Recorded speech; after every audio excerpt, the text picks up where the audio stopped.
The Connecticut Music Oral History Podcast is a deep dive interview series with musicians, artists, conduits, collectors, and dedicated fans, focusing on 20th century Connecticut music history.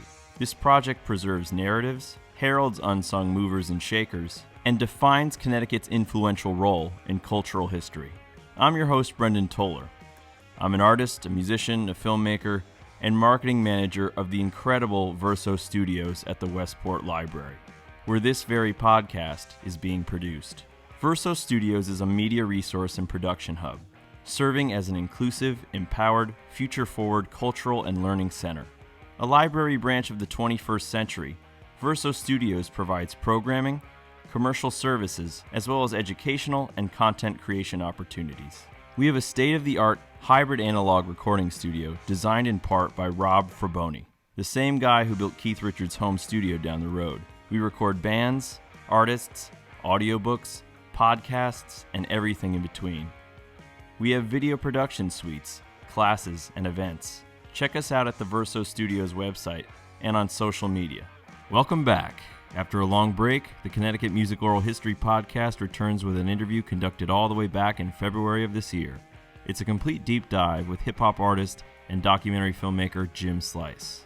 From growing up in and around the advent of hip-hop culture, performing all over the globe with New Haven's Stezo, and now documenting Connecticut's Skinny Boys and the legend of 70s funk band Skull Snaps, Jim Slice's story is integral to the foundation and evolution of hip-hop. Enjoy the ride. What's up, Jim? What's up? How you doing? I'm doing good. All right, Jim. What's your first musical memory? Personal memory? During my time or younger? Like, I can say, like, okay, coming from New Haven, Connecticut, New Haven once had a Coliseum, the New Haven Coliseum. So my first musical memory was my very first concert when I was a small kid, probably like 10 years old back then. And Rick James actually came to New Haven Coliseum. So that was my first time really being at a live show.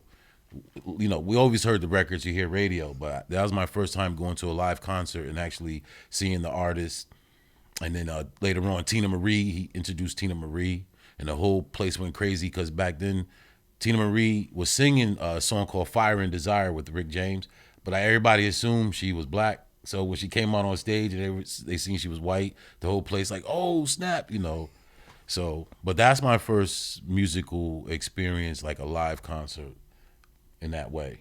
And did you have like music around the house, you know, parents, aunts and uncles and stuff like that? Or Yeah, I came up in that generation as a kid where our parents would clean the house. So late 70s, early 80s, parents would clean the house. Well, first you had to start off watching it. Anybody in my era know about the cartoons that came on the weekends, the Super Friends and you know, all those other Laugh Olympics, and anybody knows that. So once we got finished watching that, at least when I finished watching it, then by noontime, Soul Train will come on. That's around the time my moms will clean the house, open up the windows, close the door, start cleaning, letting fresh air in. That's when I go outside to play. So, but the music, even, you know, the Jackson 5 definitely, Sly and the Family Stone, James Brown. So those are the records that my younger years, the groups that I've heard coming up, because my aunt had a nice little 45 collection. So I would always go in her room, try to play the records, but then she'll get mad. So my mom's bought me, back in the day, Fisher Price used to make, like in a little suitcase, a little turntable. So my mother bought me one of those. So at the age of like 8, I had my first turntable. But I would still go in my aunt's room and find the Jackson 5 45s and play them. And then, you know, the old thing, get on the bed so you can see yourself in the mirror, and then with a brush and start acting like you're singing. So I went through that phase there. Growing up. So that's the kind of music that was in my household. And then later on, once my mother and father got married and we were all together in one house, my father had his style of music, which was a lot of Stevie Wonder. So it was Stevie Wonder, Al Jarreau, definitely a lot of Stevie Wonder. He had quite a few things, but it seemed like Stevie Wonder was always his go-to to start off playing music. Stylistics. Nah, not the Stylistics. Yeah, the Stylistics. Even my friend's house, a couple of houses down, because we didn't, like, growing up, I didn't live in the projects, but I lived in the co-ops across the street from the projects. So even my friend's house, like, his mother would do the same thing my mother was doing, and she was playing a lot of the dramatics, stylistics, things like that. Blue Magic. So those are also other kind of groups that growing up you heard. You know, having a birthday party, the grown-ups is always in charge of the music. So again, it was James Brown, Jackson 5, Sly and the Family Stones. Later on, Parliament came around. Where'd you grow up? New Haven. I played Little League Baseball at Walter Pop Smith in New Haven. But it was also split too, even though predominantly New Haven. But I spent a lot of time in Yonkers because my mother's mother and father split up. So my mother's mother, my grandmother, and her sister came to New Haven. So that's how I got here. So my mother's from Yonkers, but when I was born, she would try to be around both parents. So I spent time in New Haven hanging out, and then on the weekends I had to go to Yonkers and stay there for the weekend. Because my grandfather, I don't know if I should go this deep, but my grandfather was a boxer. And he grew up in a time where I think not grew up, but I think when I talked to him about it, Jack Johnson was like the famous boxer everybody wanted to be like in his era. So he wanted to be a champ like him. But he was from a very poor family, right? So what the mob would do is, if you were a good fighter, what they would do is pay you to take some hits or, you know, take a fall. So when you're getting, like, in the 70s, you're getting like $500-$600 to do that. That's a lot of money back then. So he kind of started gearing himself towards that. Unfortunately, I don't think he did it as well. Now, when I was born, he was blind, but he ended up going blind because of the hits to the head in boxing. So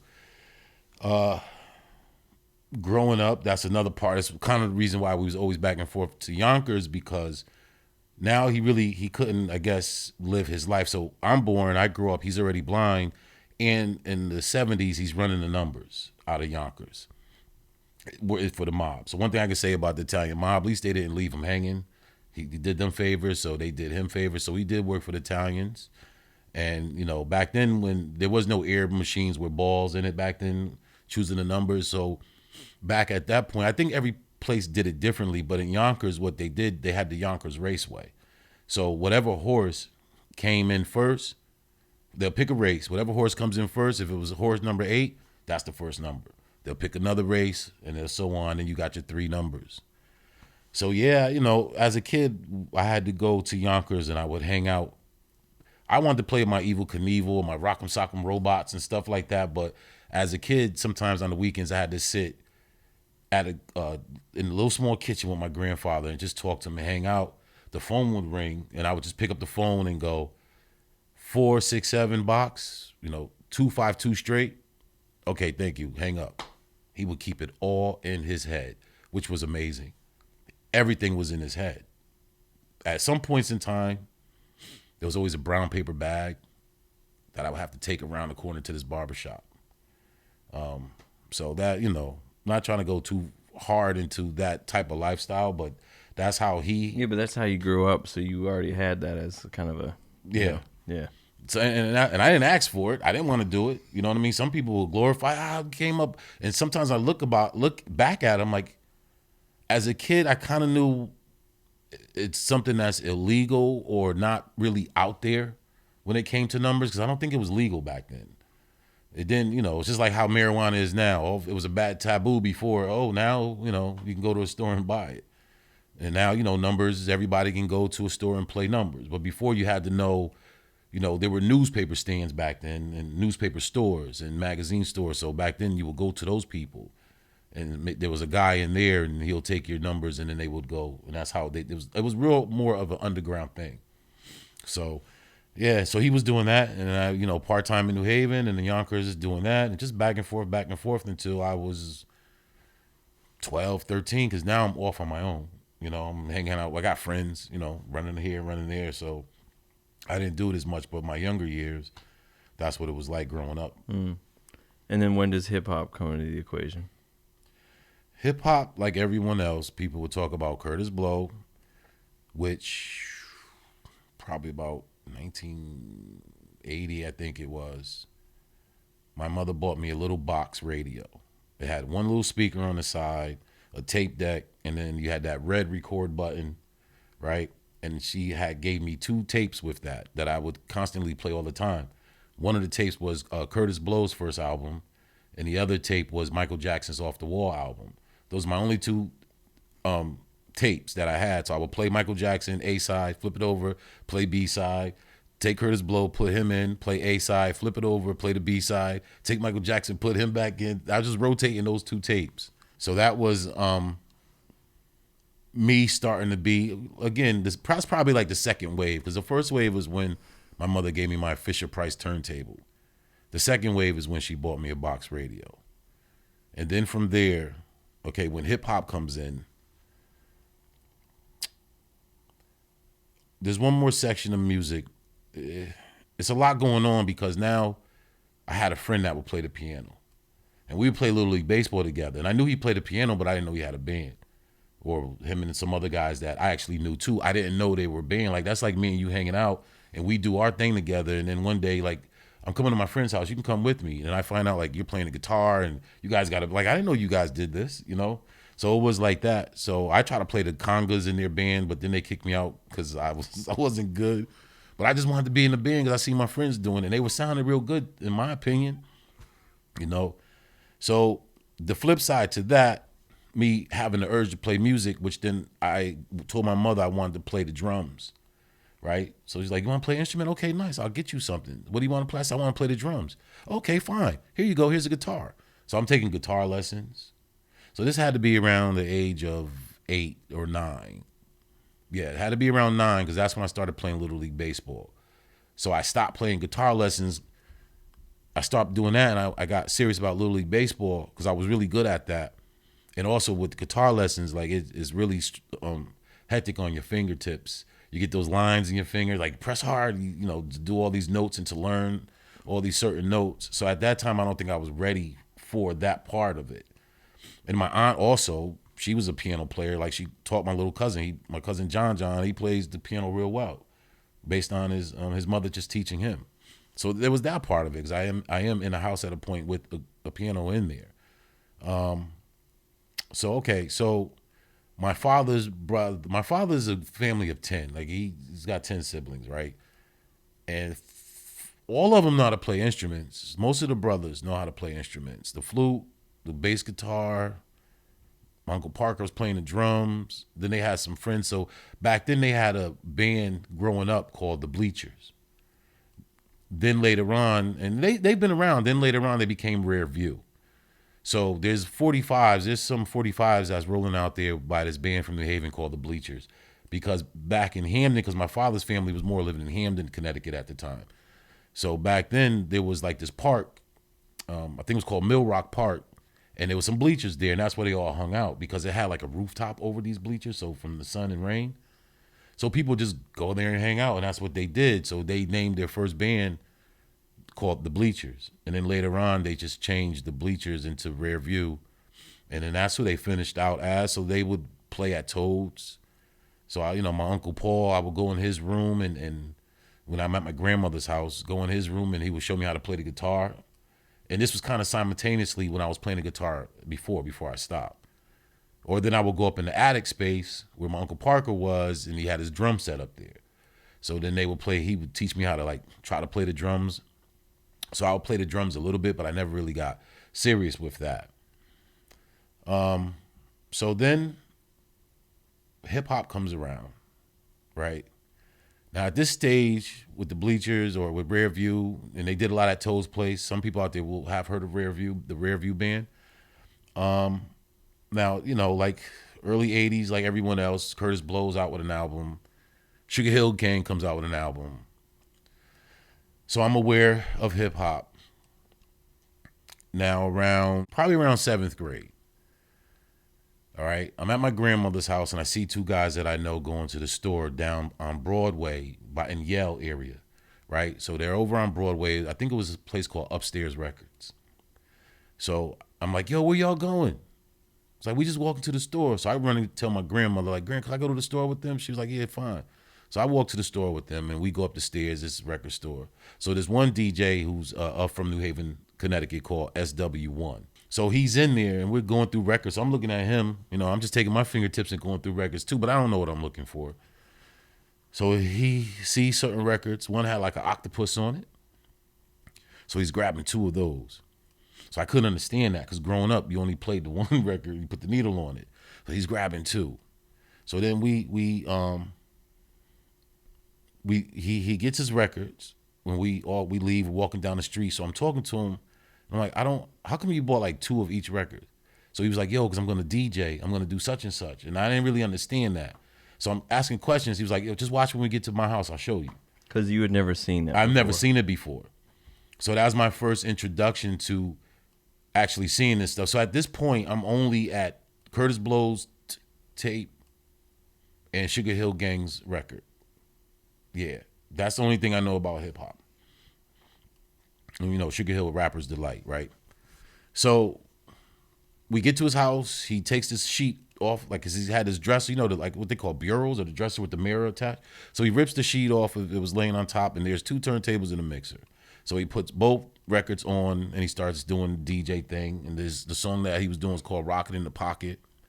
Then the guy Calvin that was there, like, give me the microphone. So SW1 had a microphone, and Calvin's going, I said, a hip hop, a hibbit. Like, he's doing like some Nipsey Russell type of rhymes. He was going, I got Clark Gable on the turntable, like Nipsey Russell doing the hustle. He's saying stuff like that. It wasn't real like stuff you get, today in type music.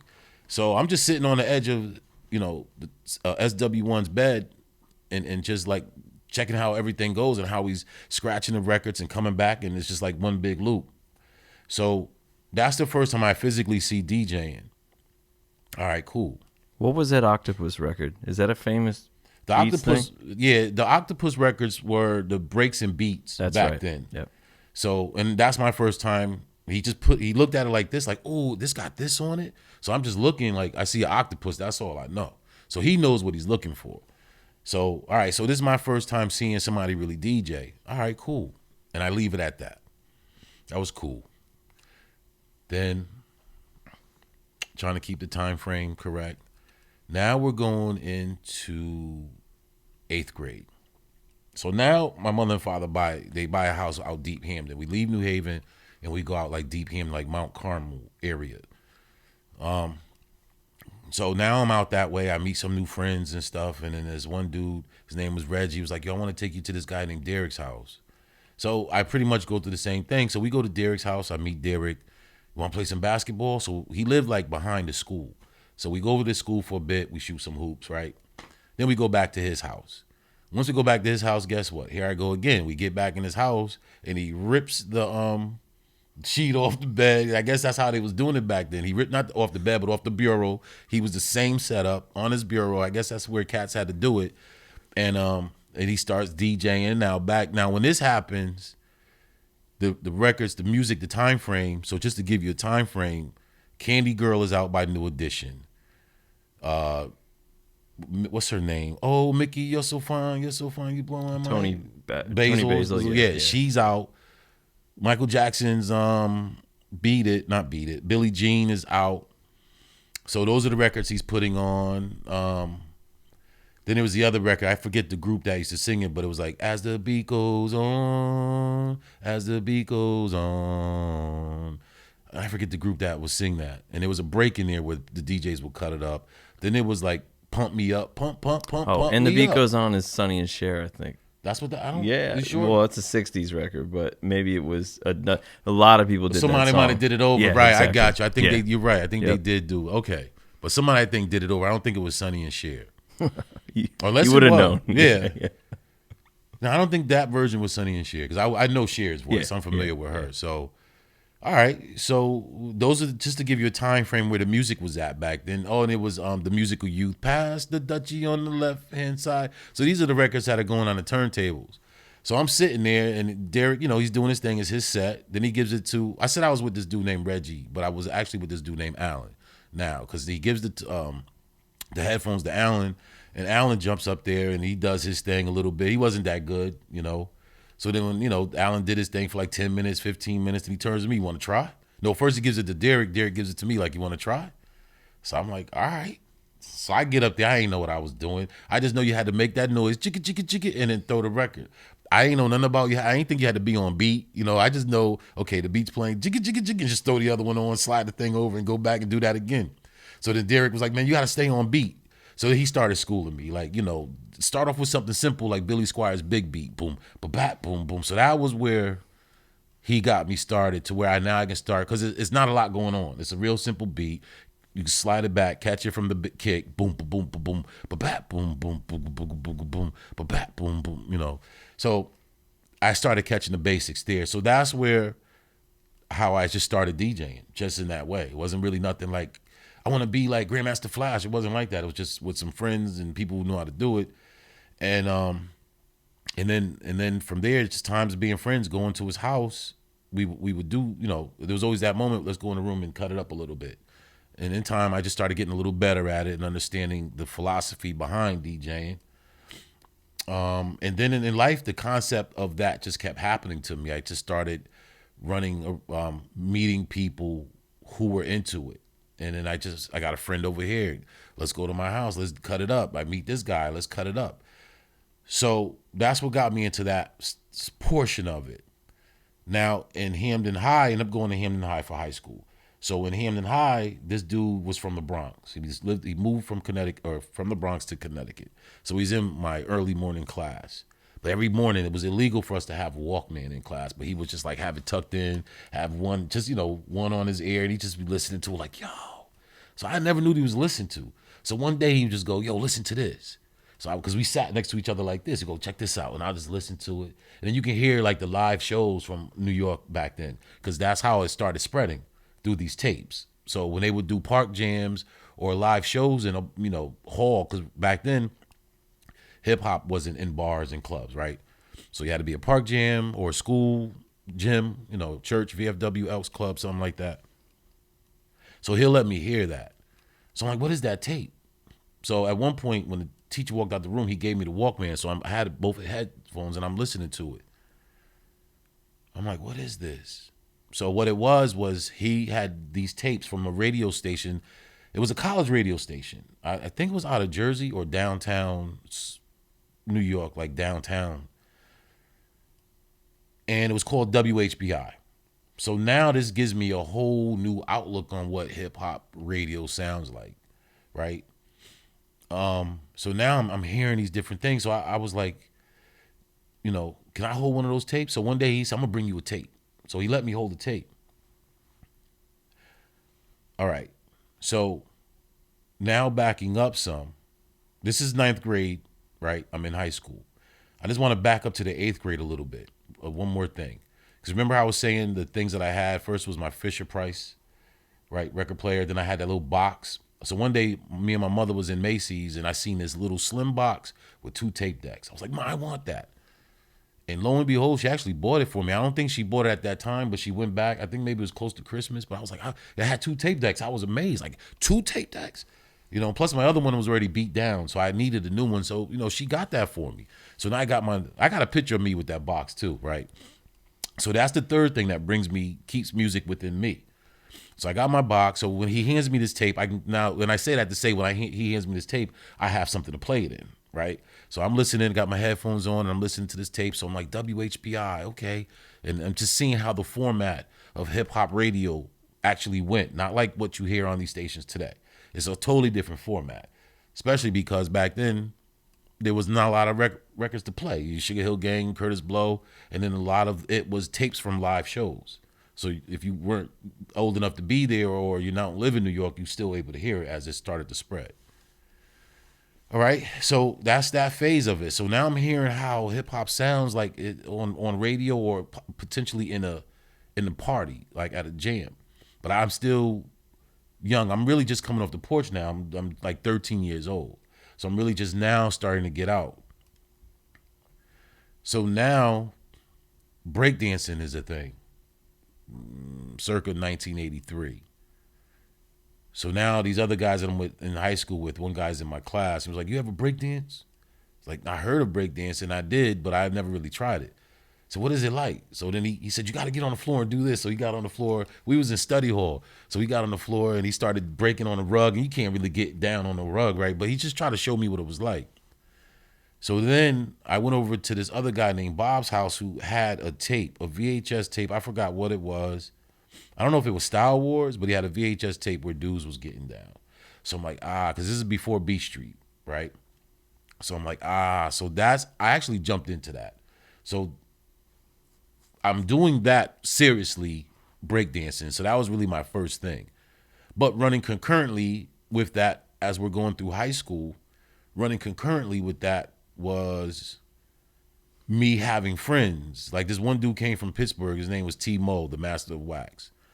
So as we met him, he was a new guy in school. And then next, as people met him, somebody told me, you know that new guy? His name was Ron. But he's like, you know that new guy, Ron? He DJs. Like he does? So me and this dude named Bob went over his house. So he was another one. I had another friend that I went to grammar school with. He rest in peace. His name was Milton Lloyd. His name was DJ Milkshake. So back in the days of the 90s in New Haven, he would DJ at Dimmery's. I don't know if anybody out there remember Dimmery's, if they know Connecticut like that, down towards Yale. It used to be next to Toe's Place, and then it moved downtown. Right, I think it used to be Hula Hanks. I think was there now. If you're familiar with downtown New Haven, but there was Hula Hanks. But before all those other places, it was Dimmery's.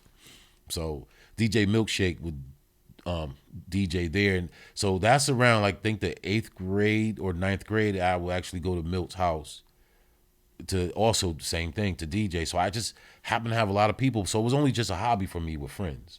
I've never had the thought of like, let's go rent a hall, let's see what it's like, or if that dude's doing it, I'm gonna try to go there and see if he'll let me get on a set.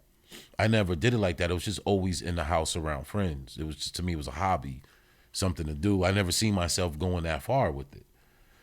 And it just didn't strike me as much because, you really have to love it. The thing I didn't like about it is that you're at a party where everybody having fun. You're part of the fun because you're playing the music, but you're restricted to that area.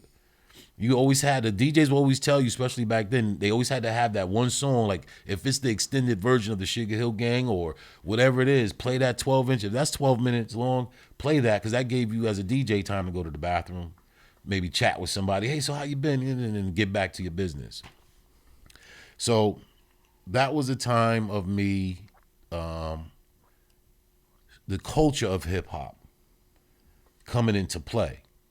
So now I'm breakdancing. I'm part of a breakdancing crew, and we're doing a lot of different things, going to different clubs, and breakdancing at the jams. I kind of like that more because you were still free, you wasn't restricted, and then we'll just get on the floor and start doing our thing, and then people just make a circle around us and watch us. So that was that. Then what was that? How would you learn that? Just by watching other people, instinct? I mean, you probably not many tapes or examples of that around, or were there? Well, now there is. But right, that makes sense. Yeah, now if you want to learn now, you could. There's so much stuff out there now. But back then, I'm saying, was there much? No, it wasn't much. Yeah. You just had to see what other breakdancers did. So people who did have it, you start going to those areas that people were the breakdancing, right. And you start going and you just start seeing other people's moves. And back then it was this word, when you copy somebody, you're biting their style. Right, so biting was a word, so that's what you would do. You would bite his style. Like a lot of people, when it comes to Crazy Legs from Rocksteady Crew, a lot of people bit his style because he was the one from Flashdance, from Wild Style. That movie dropped in 1982, and I didn't see it back then. It wasn't until like maybe 83, 84 when it went to VHS tape. So back then, we're talking 80s now, that VCRs are the thing. Right. So I'm in, I don't know, one of these, rental places, and there it is. Wow, style. Wow. I want this. So I watched that, and that really just set the tone for me, because now I started to see and understand how these guys looked and dressed. Fashion was a part of it too, with people that I knew. For me growing up, fashion wasn't a big deal because I went to parochial school. So it wasn't until the 8th grade when I went to public school. I left parochial Catholic school and went to public school. Friends used to tell me, you go school shopping yet? You go school shopping? Like, I waited till the night before. My mother was like, you want to go school shopping? I was like, all right, come on. She took me to different places. I just bought certain things. I didn't really care because I never had to. When you go to Catholic school, you know that you go to school, you take off your gray pants and your stuff, then you put on your, what they call play clothes. Then back then we would go out there and play Nerf football, touch football, tackle football in the grass, fast pitch tennis ball where you draw a square on the, a wall of some place and fast pitch tennis ball. So after school, we just played in the dirt. We just played hide and go seek, whatever it was. So I'm at the bus stop, and one of the friends, this Alan, he comes walking down to the bus stop, and we're waiting for the school bus, and he just the way his fashion was, he had his Adidas on with the fat laces in them, matching everything he wore. So I was like, oh, okay. And then when I got to school, the guy Derek that I had met during the summer, when I was telling you the second one that I started seeing DJing, Derek Thorne, DJ Derek T, he was the same way. Now, I knew some of it because some of the dudes, when I went outside to play, there was some dudes who would come from wherever. If they had detention, they still coming home from school, they would be fresh like that. But I didn't still care, so I knew some of it, but I didn't know it was serious in school. So when I get to school, I see how Alan is at the bus. I'm like, yo, it looks good. I like that, how it matches, and the sweater matches, the shoestrings. And then he comes back the next day, it's the same thing. I go to school, Derek Thorne doing the same thing. Oh, okay, I get it.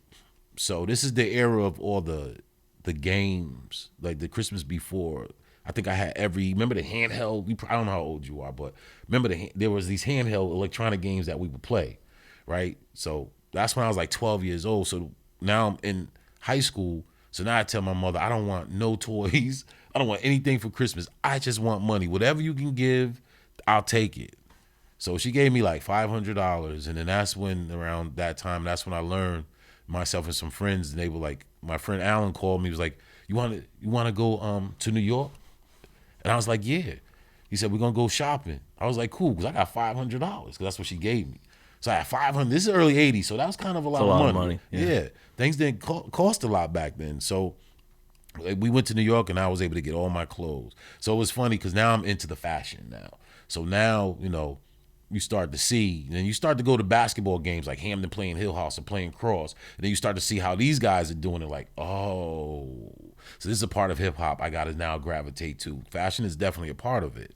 So I just got into the fashion part of it then, right? So now that's how I got into the fashion.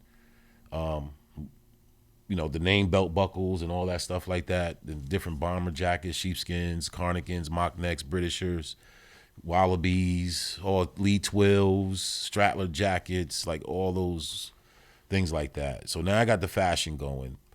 Hobby type of DJ, but a serious breakdancer, b-boy. So that's where I'm at. 1983, 84, same thing. 85, same thing.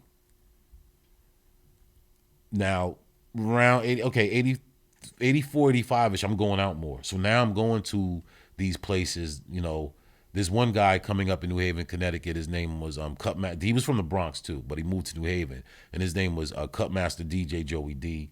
And you'll see flyers. One time I'm coming out this barbershop, and somebody handed the flyer, and it said Cutmaster Joey D and Superior Zam. So I called my friend. I'm like, let's go to this, because now I'm starting to go out and really be amongst this type of hip hop party now. So we go to the Elks Club in New Haven on Dixwell Avenue, and we go in there. And, just seeing the DJs get down and just seeing how people are dressing the fashion, and friends that I know from the crew, they're coming in like, yo, why don't y'all tell me you guys come to stuff like this? Like now we getting down, we break dancing, and we doing all kinds of stuff. So then that was my thing, like going to these clubs and break dancing, or these gyms and these jams, break dancing, park jams during the summer. So got the fashion. I'm seriously a b-boy breakdancing, and I'm a hobbyist with the turntables, depending on who I'm around. Now breakdancing starts to fade. It was circa 1986, though I think breakdancing was fading, period. Right, and it just for me, and I had like my man Bob White. His breakdancing name was Silky Smooth.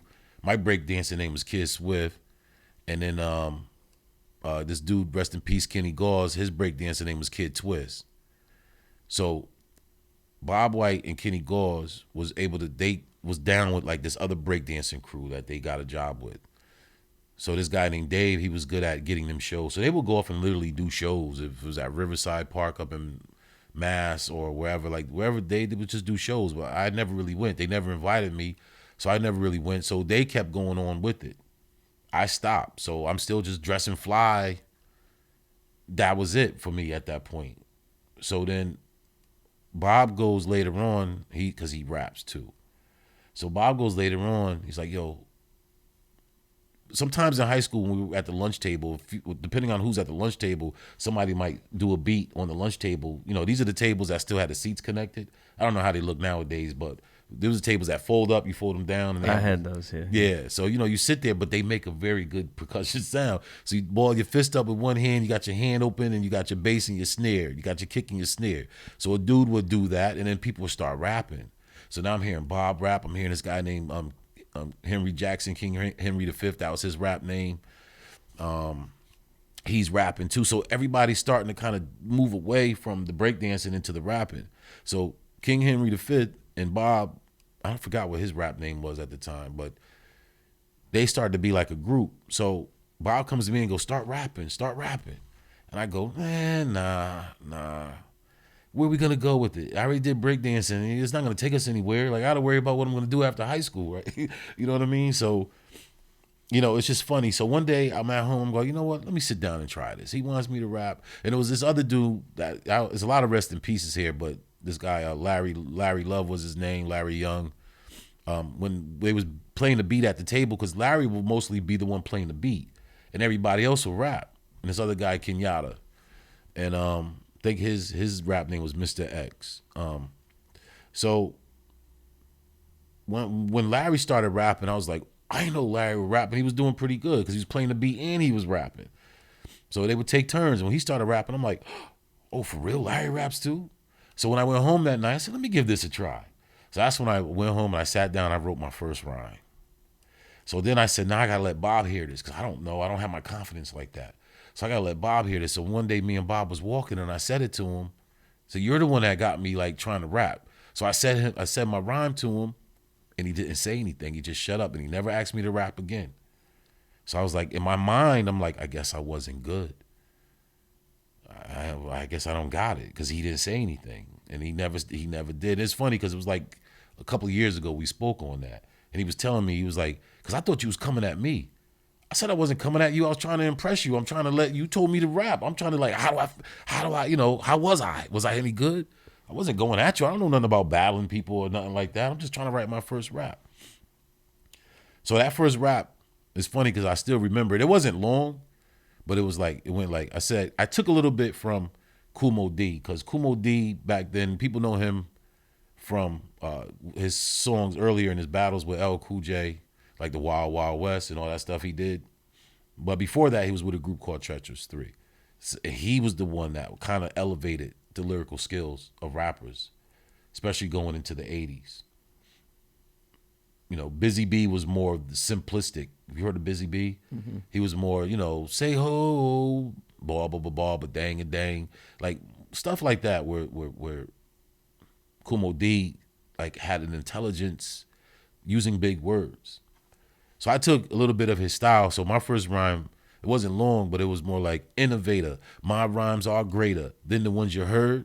They're quite absurd, because in my voice you hear but fear. Make sucker MCs jump and turn queer. I'm an innovator who rhymes are greater. And when I leave, I say, I'll see you later. I got an artistic style that makes you want to smile. My rhymes are poetic. They make you energetic. This rhyme is deaf. Why? Because I said it was. Sucker MCs, just leave me alone, because I am the king of the microphone.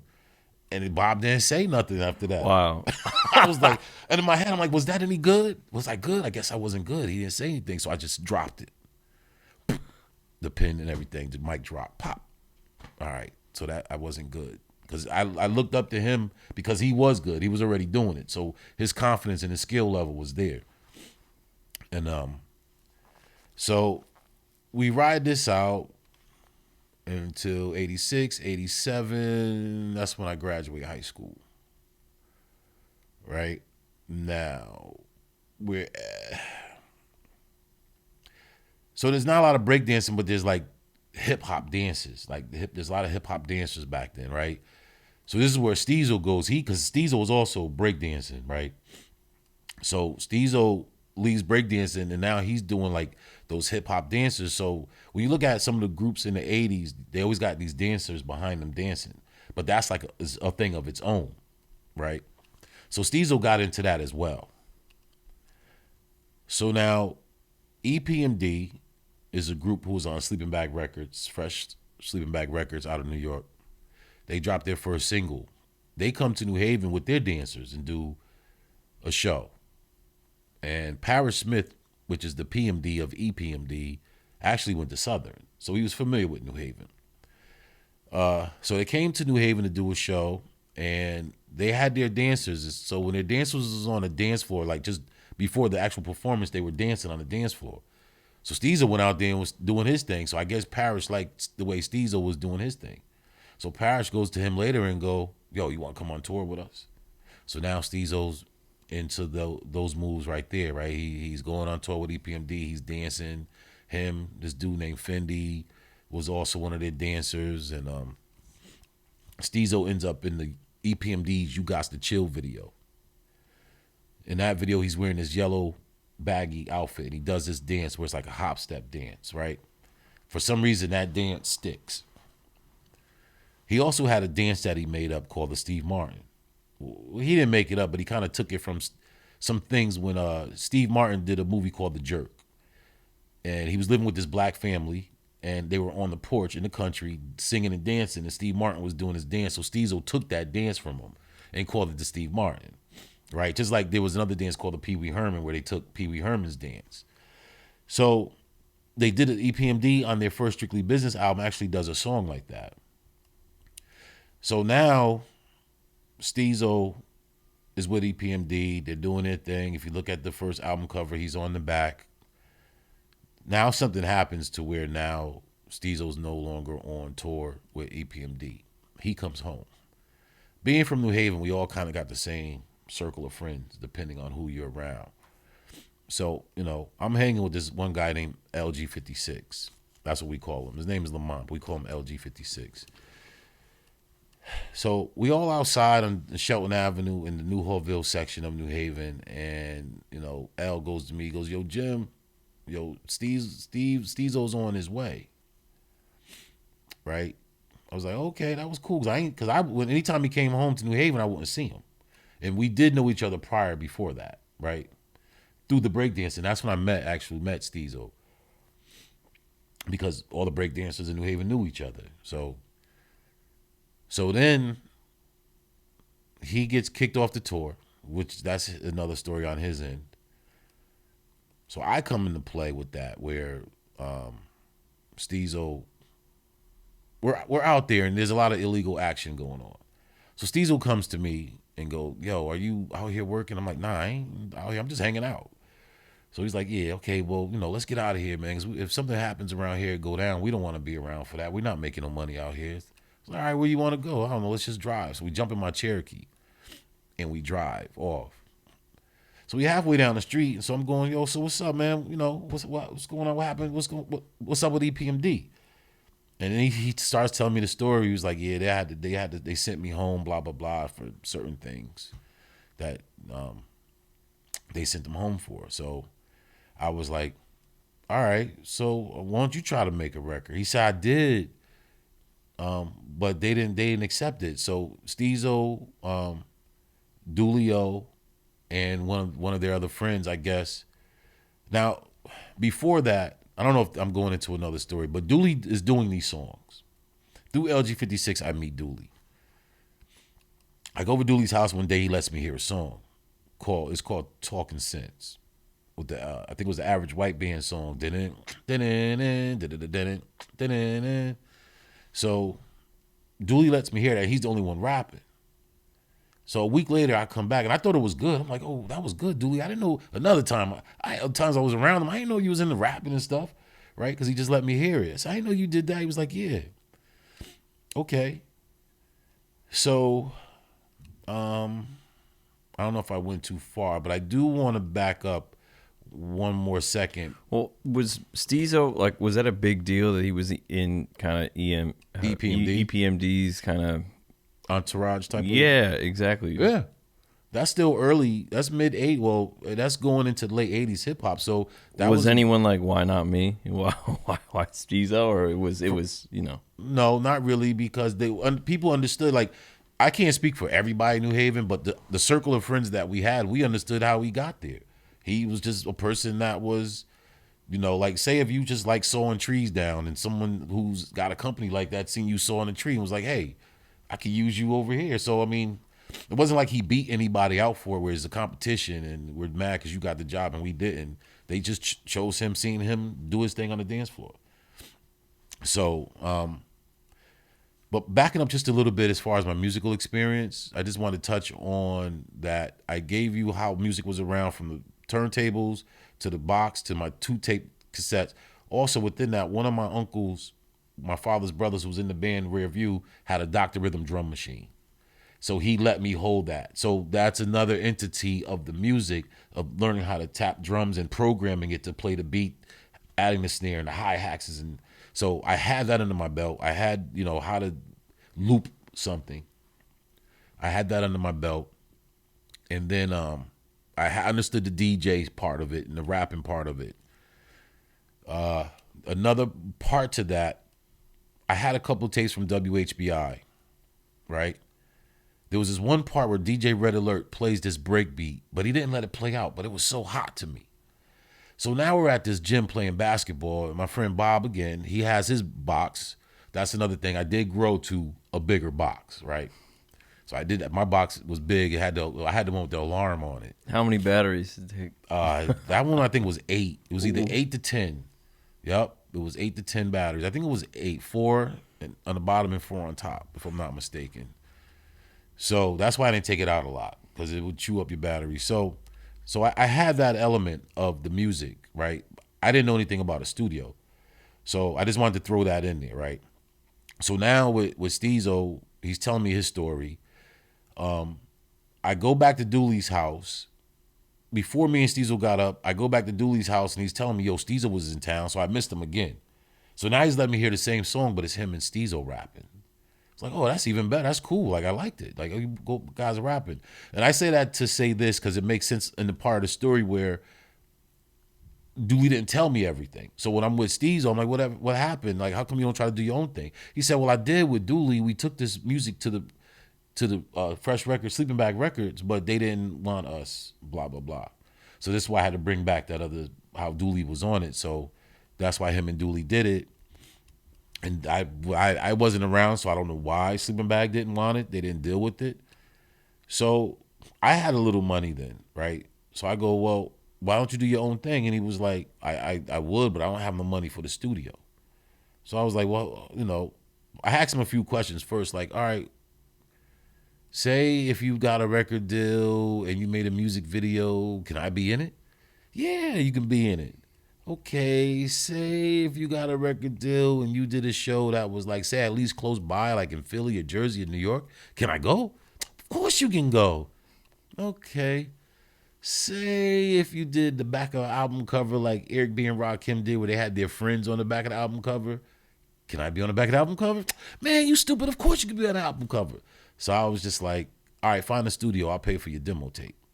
So this is how it comes in. So I don't know where I play a part. So I did ask him. I was like, yo, do you need a DJ? I'll DJ. Right? And he was like, you DJ? See, he only knew me for breakdance. He didn't know, about the DJing part. But mind you also, I'd never been in a studio before. So I don't know how any of this stuff works. You know, I don't know you could take 2 turns. I don't know how to produce music. I don't. I have the drum machine, but I don't know how that equates to going into a studio. Right? So everything I do is in the house. Stepping back a little bit again, I'm sorry, when I was saying Red Alert had that break beat and Bob had his box, right? Bob, we were playing basketball and Bob, I let him hold the tape, he dubbed the tape, and he was playing that same tape. So while I'm playing in the basketball game, we're all listening to the music, I know how the tapes go, how the tape goes. So when it gets to that part of the beat, break beat, his is continuously going. I'm going, how did he do that? Like, it's not like that on the regular tape. So after the basketball game, I go up to him, I go, yo, why is your version like that beat? Oh, he said, I pause mixed it. Pause mix? So he said, yeah, you got it. And he showed me. So one day I went over his house And he showed me, I said, let me show you how to pause mix. So that's how I learned how to, like, you play the tape, stop it, rewind it. When that part comes up, you hit the record button and extend it out. So now, not realizing how that plays in, sort of like when you're DJing. Now when I'm doing it, it's the same concept of when you're DJing and how you just loop those 4 bars. Okay, so I just had to throw that out there where I am musically, not equating it to the studio at this time. So Stezo calls me the same night, like, yo, I found a studio out in Wallingford, Connecticut called Tri Nozzle. So that's where we go. And we go out there the first night, we're in the MIDI room, and I'm watching him put this stuff together. Now, I don't know what to do, right? So I'm watching it being done now. Class is in session for me. But at the same time, when he's doing it, he's taking it off a tape. So he's taking the same songs that him and Dooley did, but he's taking it off a tape. So now I'm feeling crazy about it because I'm like, well, aren't you still in Dooley's songs? Because I heard Dooley on this stuff first. So, but I don't say nothing to him, but this is what's going on in my mind. And sure enough, opens the door to the first night we go there, we just do the music, the MIDI room. Second night we go there again. Now we're in the big part because the music's done. We're gonna put the vocals down. So while the beat is playing, because remember you got to record it real time, the song length. So while it's recording the song length and the beat is playing, we're just kind of sitting there. And sure enough, Dooley opens up the door. He looks at me, speaks to me, and don't say nothing to Stezo. So I'm like, oh, something popping now. Something's going on. But I don't say nothing. So anyway, we go do our thing. So now we got the demo tape done. Like I said, Stezo didn't believe I can DJ. Now at this time, you got, who was hot? Like DJ Cash Money, Jazzy Jeff, the Transformer. Like, let me back off of that. Because first I was like, yo, I can DJ. But then in my mind as we're driving, I'm going, DJ Jazzy Jeff, DJ Cash Money, Transformer scratches. Like, I better not put myself out there like that. So I leave it alone. I said, well, y'all, this dude that I know named DJ Splash, he DJs, he's nice. I'll get him the DJ, and we all just move. I don't know where I play a part in this now. Maybe I'm being the manager or something. I don't really know at this point, but I'm just starting to orchestrate the people. Okay, you get with this, you come with us, we're going to do this and do that. So I'm orchestrating it. I even changed it. Like, you have to be either Stezo Weezo, Stezo E, or Stezo. I'm just going to be Stezo. All right, well, that's the packaging right now because you already got that from the EPMD album. So people are familiar with that name. So we got the packaging right, and we go deliver it. So now we're at Sleeping Bag Records. I'm there, me, him, and DJ Splash. And I get pulled in even deeper because now people got to understand that record labels you have an idea what you want to do, but so do record labels if you go to them for help, right? Part of you getting a deal is part of them having their own vision, and you're a part of their vision, so they sign you to do their vision. So by me being there at the time, and it's funny because I'm looking up with the way Sleeping Bag was laid out, they had all the album covers because they was like hip hop and freestyle music, right? So they had all the album covers of this stuff on the walls. That's what the walls are decorated with. So I'm looking at, and guess who's there? DJ Cash Money and Marvelous, right? So I'm looking at, well, DJ Cash Money. Okay, let me back up a little bit for the demo tape. There's one part where the previously the songs they had samples where Stezo or Dooley would say, so-and-so was on the cut, so let's start it. It's time to, they would say like, whoever was the DJ dude at the time, DJ so-and-so's on the cut, so let's start it. It's time to get retarded. So when it got to that so-and-so was on the cut, during the studio time, I don't see myself as a DJ, but Stezo plugs my name in there. He calls me Jimmy Slice. I don't even have my name was just regular DJ Jimmy D. So he goes Jimmy Slice is on the cut. So now I'm plugged in on the demo tape. So this is where it happened. Where did the Slice come from? He named me that, right? Because I was thinking about a name. Now there was another time way before that where we hung out, right? There was a club called Breakaway out in Orange, Connecticut. Do you remember Nick and Nils at all? Do you remember any of those clubs? Right. So this is all right, but this is like the 80s. So there was a club called Breakaway. So me, him, and my cousin went out there, hung out. We went home. We dropped him off. He said goodbye to everybody. Me and him in the back seat. He says goodbye to everybody. When he says goodbye to me, he's like, all right, Jimmy Slice. I was like, Jimmy Slice. That's the first time I heard it and the last time I heard it. So then when we hooked up and the music stuff happening, he was like, "You think of a DJ name yet?" I was like, "Not yet. I can't. I don't know if I just want to be regular DJ Jimmy D, the initial of my last name." But I couldn't think of like something creative. So he was like, "Just be DJ Jimmy Slice." All right, well, that's on the burner just in case. So when it got to the point where I couldn't think of anything, so I just kind of adopted that. And plus, again, when he did the demo tape, when it came to that part of it, he said, Jimmy Slice is on the cut. So let's start. It's time to, the sample went, Roxy and Shantae, get retarded, because they had sampled it, right? So now my name is on the demo tape. But I'm thinking, well, he just had to put filler there. Like, he's just using me, but I'm probably not really the DJ. I don't know. I didn't really take it seriously. I wasn't sure how he felt. Were you just being nice? Do you really want me to be a DJ? I didn't really know where to go with that. I'm just, in my head, I'm like, you're just adding the filler. You're probably just using me for the time being. You know what I mean? Which I get. Somebody's name got to be put there. All right, so we got the demo tape finally. We got it going. I put up the money for everything. And I didn't, like, as long as I was able to be around, that was fine with me. You know what I mean? I don't know nothing about the music business, but it seems fun, right? So as long as I was able to be around, I was fine with that. So we go to the record label, Sleeping Bag Fresh Records on Broadway. And we're in there, and I'm looking up at the wall. Like I said, it was decorated with all album covers of different people's albums. Back then, they had DJ Cash Money and Marvelous. They had T-La Rock. They had Just Ice. Nice and Smooth wasn't there yet. Okay. They had Joy Sims. Rest in peace, Joy Sims. She just passed away. Mikey Destruction, they had him there. And EPMD, of course. So I'm looking up at the wall and I'm going, DJ Cash Money. I said, if I was the DJ, I won't be the only light-skinned DJ with green eyes on the record label, because DJ Cash Money's the same. Then as I'm looking down further, I'm going down, looking at the covers, and boom, there's there's Mikey Destruction from Queens. I think his group was Mikey Destruction and the LA Posse. And he, same thing, like he's a rapper and he's also light-skinned with green eyes. It's like, either way I go, I'm not going to be the only, if I was rapping. And also a part of that too, speaking of rapping, is that I did tell Stezo, I said, I know how to rap. He said, you rap too? I was like, yeah, but then I left that alone because of what I went through with Bob, and I said, I can't. Because now you got Coogee Rap is out, Karis One is out, Rakim is out. I'm not those three. So let me not even step in that water either. So I was just quiet. So anyway, when we're at the record label, Stezo's talking to the guy. They go in the back. You can hear the music playing in the back. Right? So now, later on, we get the deal. But I guess they had an idea. So they take the guy DJ Splash, right? And they'd say he can't be in it. And I couldn't understand that. Like, Public Enemy has all these people. And Run DMC is 3 people. And Salt and Pepper are 3 people. And Stetson Sonic has, like, they're a band. They're like the first hip-hop before the Roots type stuff, right?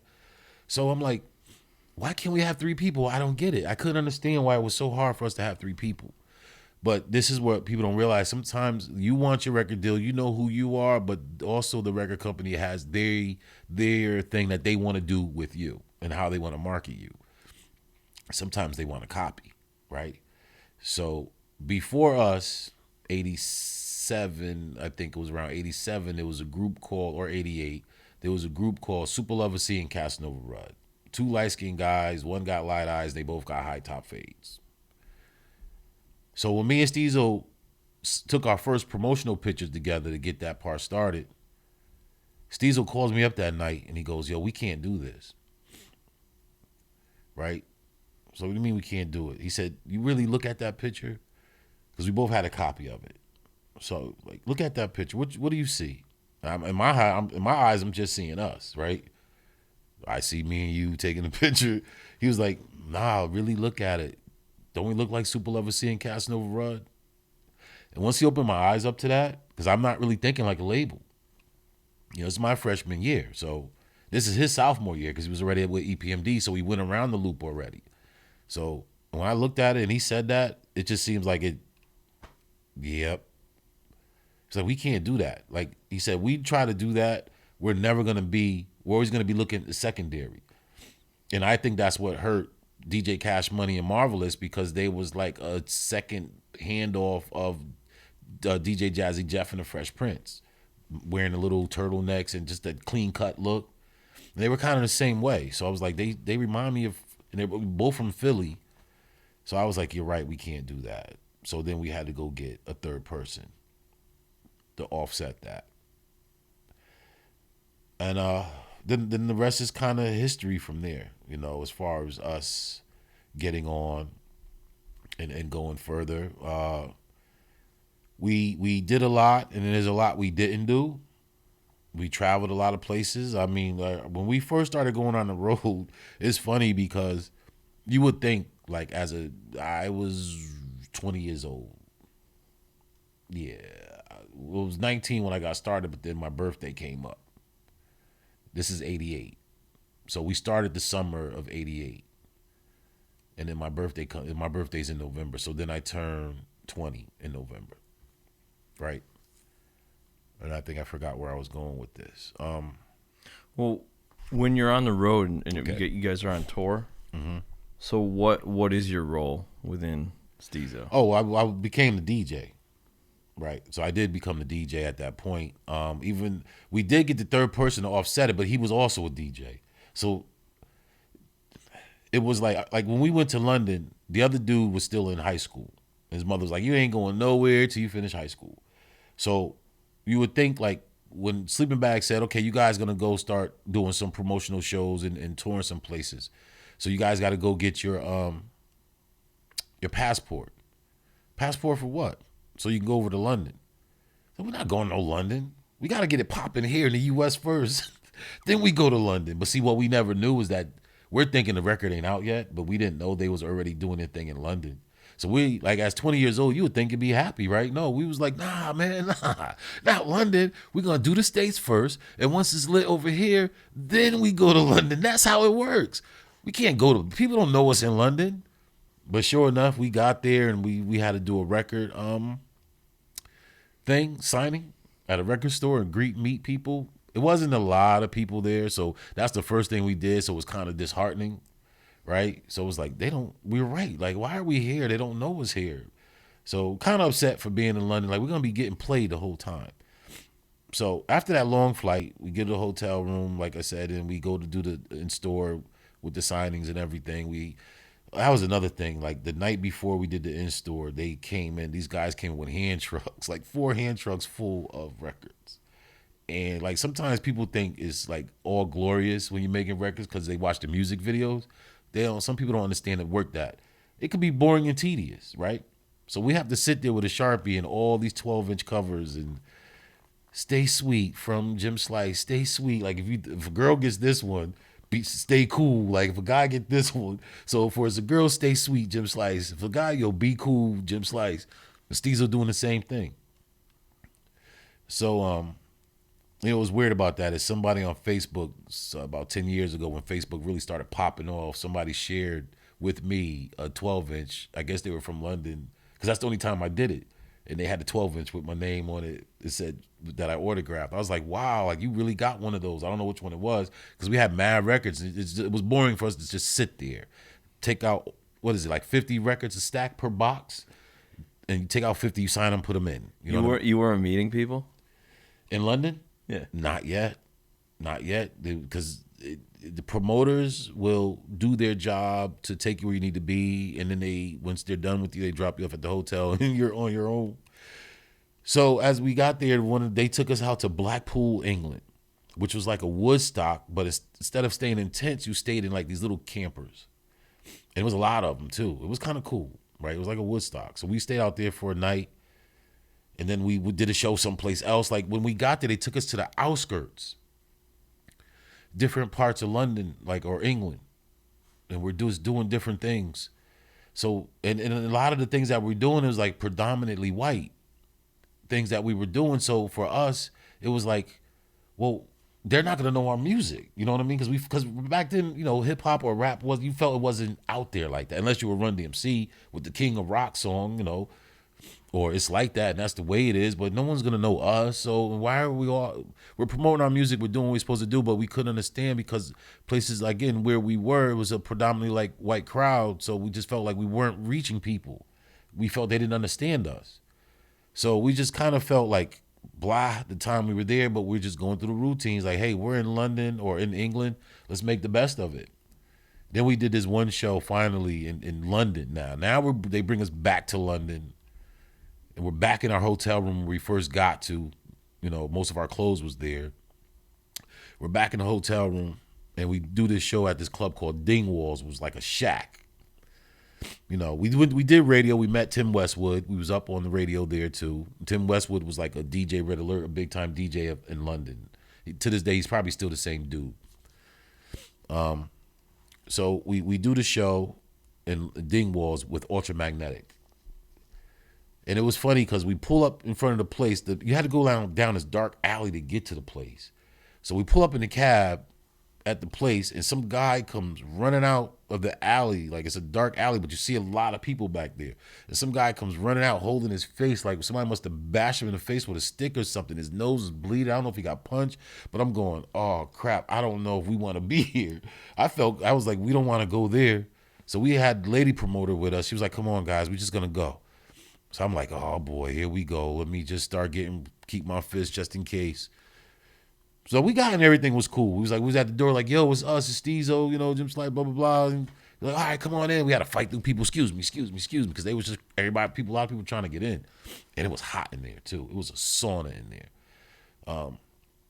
But when we started rocking and started doing our thing, the place went crazy.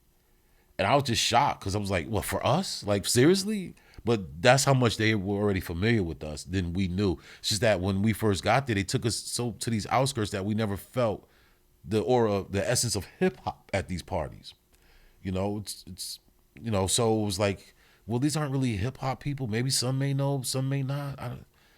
So yeah, that was our first going out on tour, was in London, going places. And then we did our shows. And then from there, other people started coming across to London. We were there for like at least 3 weeks, hanging out. And sometimes we had to beg for money, call the label, like, can we get some money today? Like, because we couldn't get in there. We didn't know. They were like, you're here for work? We're like, yeah, we making records. We're going to get paid. Can't tell them that at the airport. We didn't know that. Now it's like, all right, well, you guys got working papers? Wait, what do you mean working papers? Nope. Come on, step to the side, pull us in the room. How well do you know him? Asking him, Stezo, how well do you know that guy? We're like, yo, man, we're a group. We've known each other for a while. What's wrong? So we had to learn, and we had to call the label, and the label was like, all right, we'll take care of it. So then they had to school us, like, if someone asks that, just say you're here for promotions. Don't tell them you're getting paid. So we didn't know that. A couple of shows, they did give us a few bucks, but it wasn't a lot. A lot of it was technically free, and then the label would give us money just so we can keep eating. So after some time, like I said, we met Jazzy B from Soul to Soul. I don't know if you remember that song, Yellow is the color of some rays.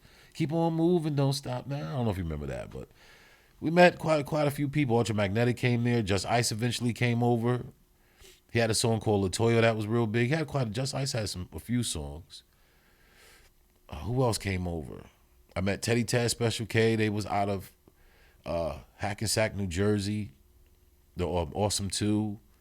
I met them in London. We met quite a few people in London when we were there, for the 3 weeks while we were there. But then we got homesick one day. We was like, we got to get out of here. Because after a while, like, our hair, we was wearing high top fades, but after a while, like, our facial hair, when we went there, we got our haircuts and stuff. But after a while, in 2 weeks, 3 weeks, everything's growing out. So we're starting to look crazy. We don't look neat anymore. Our sleep is kind of off, we go to bed at 7 a.m. because our sleep is off, just to get up at 8 to sit down. We had like every hour there was a magazine coming to talk to us or take pictures. So we like half sleep, like, yeah, how you doing? Hey, how you doing? Yeah, man. We started off, telling our story. So, but we were half sleep the whole time. We did Yo MTV Europe, Yo MTV Raps in Europe. Like it was called Yo MTV Europe. So how we had Yo MTV Raps, they had the same thing where we had Fat Five Freddy as a host. They had a lady named Sophia. So that was interesting to do that because I've never like seeing TV done in that way. So that, there was, that whole thing was like my first time learning everybody we met. Sometimes it was, I had to get out of, you have to get used to it, right? So I had to get out of the awe. Some people, like, I used to be a big Public Enemy fan. Next, we're at the Run House tour, Run DMC and EPMD, and we're in Long Island, and I'm on the side of the stage. I turn around and there's Chuck D. I'm like, wow, Chuck D. Sir, because I'm a fan too. Regardless of what we do, I'm still a fan of the culture and the music. So I had to go through that with quite a few people that we ran into. But my biggest meeting was, we was in Rochester, New York. Ice-T comes to, he's the headliner. And do you know who Ice-T is? Have you ever seen any of his album covers? Did you ever see the one called High Rollers, where he has his first wife holding a pump shotgun, and she was looking so good on the album, and I heard, I forget, what was her name, Vanessa or something? I forget her name, but she was looking like really nice on that album cover. But when she came through, she was with him. Ice-T spoke to us. He was very humble, very nice, and then she came up, and she was, because we were actually, it was at sound check, so we were actually doing stuff on the turntables. And then she comes over too, a little bit behind him, a few steps, touched my hand and said hi. And I was like, that's her. That's her from the album cover. Like, wow, she looked good in person too. So Darlene, I think Darlene was her name. Darlene. So yeah, we did a lot of shows, especially when we got back here to the States. We did shows with L Cool J, Big Daddy Kane, Slick Rick, Special Ed, Kwame, Sweet Tea, Two Live Crew, Queen Latifah, Tribe Called Quest, Gangstar, Jazzo with Jay-Z, who else was, Rob Bass, EU. EU was a go-go band from DC, right? Who else? It was a lot of different times at different shows. MC Hammer, right before it was MC Hammer, Rodney O and Joe Cooley, and Oaktown 357. And I was like, I didn't know who Rodney O and Joe Cooley was. This is like, I think, Beaumont, Texas. So I didn't know who they was. I'm like, we got to go on, because we always go on first. I was like, why do we always got to go on first? Like, at least go on second. We're getting better at this now, right? So sure enough, on that tour, we had to go first. But we got so good at going first, and our show that we had put together would really get the crowd hype. And I think we were with ICM, Mark Siegel and Mark Cheatham. So we was with ICM booking agency, and they were they were doing good at keeping us working. And it was kind of cool, come home, chill for a week, Thursday or Friday we out, come back on Sunday, chill Monday, Tuesday, Wednesday, maybe Thursday, Friday we out. So that was kind of a cool life to on the weekends we going someplace different at the age of 20. Who else we do shows with? Like I said, MC Hammer, Old Town 357. We got used to opening up, doing shows to the point where we knew how to get the crowd hyped to where whoever's coming on next, you really better be able to step it up, because we got good, because you start to hear the people scream, and that's what, when you're on tours and with other groups, that's what they listen for. Especially if you're last. Your first group comes on, if you don't hear nothing, you hear the bump from the music, but if you don't hear people screaming, then you just figure all right, you figure you're gonna be the best. But when you start hearing screaming, it's like, oh, okay, we definitely got to come out, because now you got to top that. It has to progress. If you don't make the show progress, then people aren't gonna bring you back on tour. So this is how we were getting our foot in the door to keep getting these shows. So even if we're the opener all the time, we're at least able to get the crowd hype. So LL Cool J put us on the Nitro tour. We weren't on the tour bus, but we spot dates. All right, meet us here, and that's fine. We get our own way. We don't have to get, because that's money that comes out your pocket, right? So we'll get there ourselves. But it was cool, because LL Cool J is not gonna have nobody on tour with him that, one, you suck, two, they make sure you ain't trying to diss him. I ain't got nobody on tour that's be coming out dissing me, because I was gonna do that to Hammer. I was gonna diss him when we did that tour.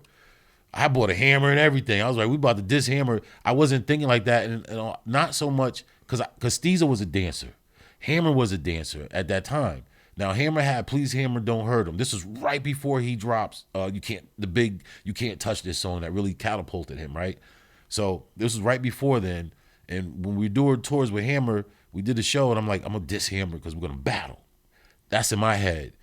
We're gonna have Hammer of the West Coast and Stezo of the East Coast. So that was supposed to be how we were gonna try to go to the next level and get some clout and some knowledge. But I'm glad I didn't. Because when you do stuff like that, like Third Base, the rap group Third Base, learn the hard way. Don't diss Hammer like that. So, but I'm glad I didn't, because it could mess up your report, and we'd be kicked off the tour. You know what I mean? And don't get any more spot dates with Hammer. So, and on his tour, that Please Hammer Don't Hurt Him tour, we're the only East Coast group. So that was kind of weird, going down south with a West Coast group, and we're the only ones from the East Coast. But part of our show was we'll run through different dances. And like the Bismarcky, rest in peace, he had a dance. Pee Wee Herman had a dance. There was another dance that we would call the WAP that we would do. Slick Rick used to do that dance all the time. So we'll run through the dances, and then EPMD would remind people, Stezo would remind people of the dance that he did. So then he'll throw on You Gots to Chill. He said, y'all remember me from this? And he'll throw on the song You Gots to Chill. And then he would start going into his dance, and every place would go crazy because they see the video, but now they realize that's where I know him from, right? So also doing a part of these shows, it was 2 DJs. We weren't really carrying turntables. We would carry needles, and then you had to like go to so and so. Sometimes it was only one set of turntables, but it's 2 of us. Well, like when we was in London, I was DJing. When we started doing shows, and the other guy was able to come with us, he would DJ. Like, I gotta give him some love, you know what I mean? So it's like, well, I did everything over across seas. Now we back here. I'm gonna chill, and you put in some work. So we started coming up with that format. So it wasn't until that actually MC Hammer show one day when we're practicing, we're trying to figure out, well, who's gonna DJ tonight or for this show. I was like, you know what? Just let him DJ. I'm gonna come on stage with you, Steve. Just give me the mic. So let's practice that, and I'll just like overdub your vocals. Why sit and pick who's gonna DJ all the time? So that changed our whole format to where now the other dude would DJ. I would come out with the mic, say a few words depending on what song was introing us. Y'all ready for Stezo? And then Stezo will come out, and then we had that format was working. But when we were in Beaumont, Texas, and the DJ would introduce me. Yo, my boy Jim Slice to come out. Yo, we're gonna say Jim Slice. And I come out, and then the place went crazy. Like I hear like a lot of girls screams, like, so I got like these little goosebumps all over. And I think that's what's called being bit by the bug. It was like, oh shoot, for real, they like me, right? So I think it was like being bit by the bug, but I think that's what really, really, oh, I like being up front now. Now I got the microphone. I'm on close to the stage. I can see. Front row, you can't really see the back. And I also learned not to pay attention to the people in the front row, to overlook them and look in the back, because sometimes you got all these people looking at you. It's like, and another part was funny about doing shows is that I didn't do anything back then, right? As far as drugs and alcohol, I was clean as a whistle. Stezo was a drinker at his age. He would drink like some Budweiser anytime before a show, and I get it. Before a show, he needed like a 40 ounce of Bud or a 6-pack. Just let him get something to help him get loose. The other dude that was DJing, he was a weed smoker. I wasn't nothing. So in the hotel room, before the promoters come get us and bring us to the area, I was Steve, let me get a Budweiser. Here. Let me get a little puff. I didn't even really smoke this. Here you go. Just a little bit. I didn't need a lot. Drink a beer. And I'm like, I feel good. So go out on stage and it just, you don't care. You know what I mean? Because sometimes you see all these people and it's like, oh, shoot, hope we don't make mistakes. So you just got to get yourself to the point where you don't care. And if you make a mistake, just keep going, because people don't know you made a mistake unless you really show it as a mistake. So you're out front now. Okay. So now I'm out front. Is Stezo's DJing? Nah, this other dude named Chris. Okay. He was the DJ. This was the show where we gave it a try. Let's see how it works. And it actually came off, So we was like, well, let's just be the format. I was like, well, I don't got to DJ. Like, let him DJ. I kind of like it up front. You get to see everything too, So I come out first. So that became our format. The dude Chris would go up there and do some, DJing stuff real quick, open up, do his little tricks, whatever he could do. Then he'll introduce me, then I'll come out, make people say ho, go Stezo, go whatever, and then introduce Stezo. Stezo will come out, and then we just go into the shows. So there was one show where it was horrible. I don't even know if the people knew it was horrible, but I knew it was horrible. Because sometimes with some of the shows, like, I know it's like taboo for hip hop to rap over your vocals. But there were times when we had to do that because there was no, back then, all our shows was done on vinyl. So if we didn't have the vinyl, all we had to do is bring this Crazy Noise album and play it off the album if people wanted to hear it, and we needed to have more material. So what other groups would do, go back to the studio, get the instrumentals, and then have dub plates made. But you can only play dub plates for so many times. But that's how they would do it, since there was no actual vinyl out there. Unless you started getting more and more singles, then you'll have your instrumental on the back of your single, right? So you bring your singles with you, and then you play the instrumentals from there. Then you can you perform your songs. But if you didn't have an instrumental on record for you, you kind of had to do it off the album. So we had to do some of that. But so we started to introduce new songs to people now to make our show longer, to make us worth it for the pay. There's one show was just like, it was all crazy. Stezo's dancing, and we got the vocals going, and he's doing good, but he instead of going back and grabbing the mic, he was feeling the dancing so much that he did a split. So now his vocals are going. So we want some real Milli Vanilli. So I'm just like saying the vocals. It's like, come on, get up, get up. No, I'm saying the vocals like going through it, and then he jumps in. I know it's messed up, but I don't know if people know it's messed up, right? So then he does another move, spin or something, and back then it was late 80s, so he had his beeper on him. His beeper flies off of him. Like, stop going out with all this stuff attached to you. So the beeper flies off way into the audience. I'm going, well, that beeper's gone. This dude that was one of our security dudes, Vader, big black guy too, named Vader, man. He jumps off the stage, not like go down the side and walk around. He comes front of the stage, jumps down, move. Like, you could just see this big black dude moving people out the way. And I'm like, that's dangerous, because people start punching you back. You know what I mean? I was like, I don't know why he's doing that. We're going through the shows, and in my head, I'm going, I don't know why he's doing that. That beeper, like, sorry, can we swear? Yeah, it's fine. Oh, yeah. Like, we'll get it. He'll get another one, whatever, because you ain't getting that back. Sure enough, next thing you know, we're going through it. I see him at the front of the stage. I got it. So he put it in his pocket. Now, instead of going around the side of the stage to come back up, he's climbing up the front of the stage. You talking about plumber's crack?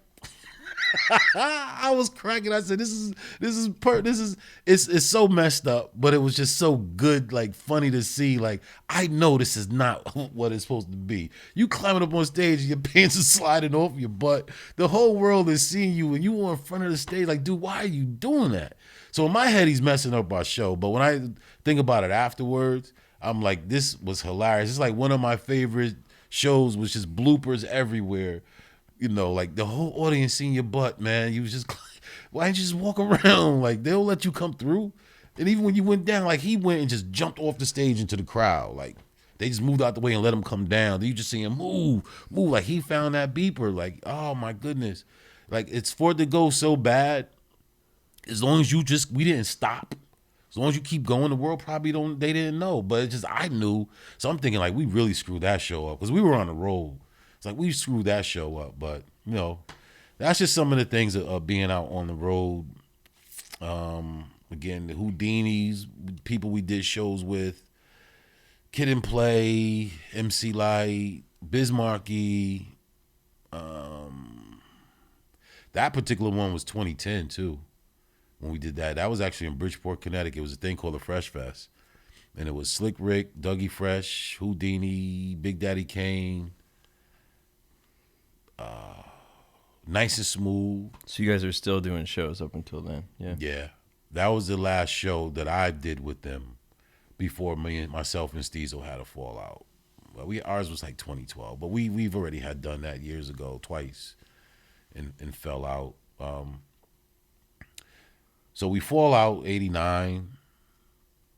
Sometimes people can't. You want success, but you have to stay humble. You have to stay grounded. You can't let the way people treat you to inflate your head. And Stezo was not, as much as you can say, and I'm not trying to knock him, rest in peace to him. This is not a knock to him, but this is just, he's not the only one. There's a lot of people who make these mistakes where you have the talent and you want to get this. And then when you have it, people do treat you a certain way. Like you said, you're going to have fake friends. You're going to have people who are just good to you just to be around you. And you just can't feel like you're to everything. And I had to, my thing was to really try to keep him grounded.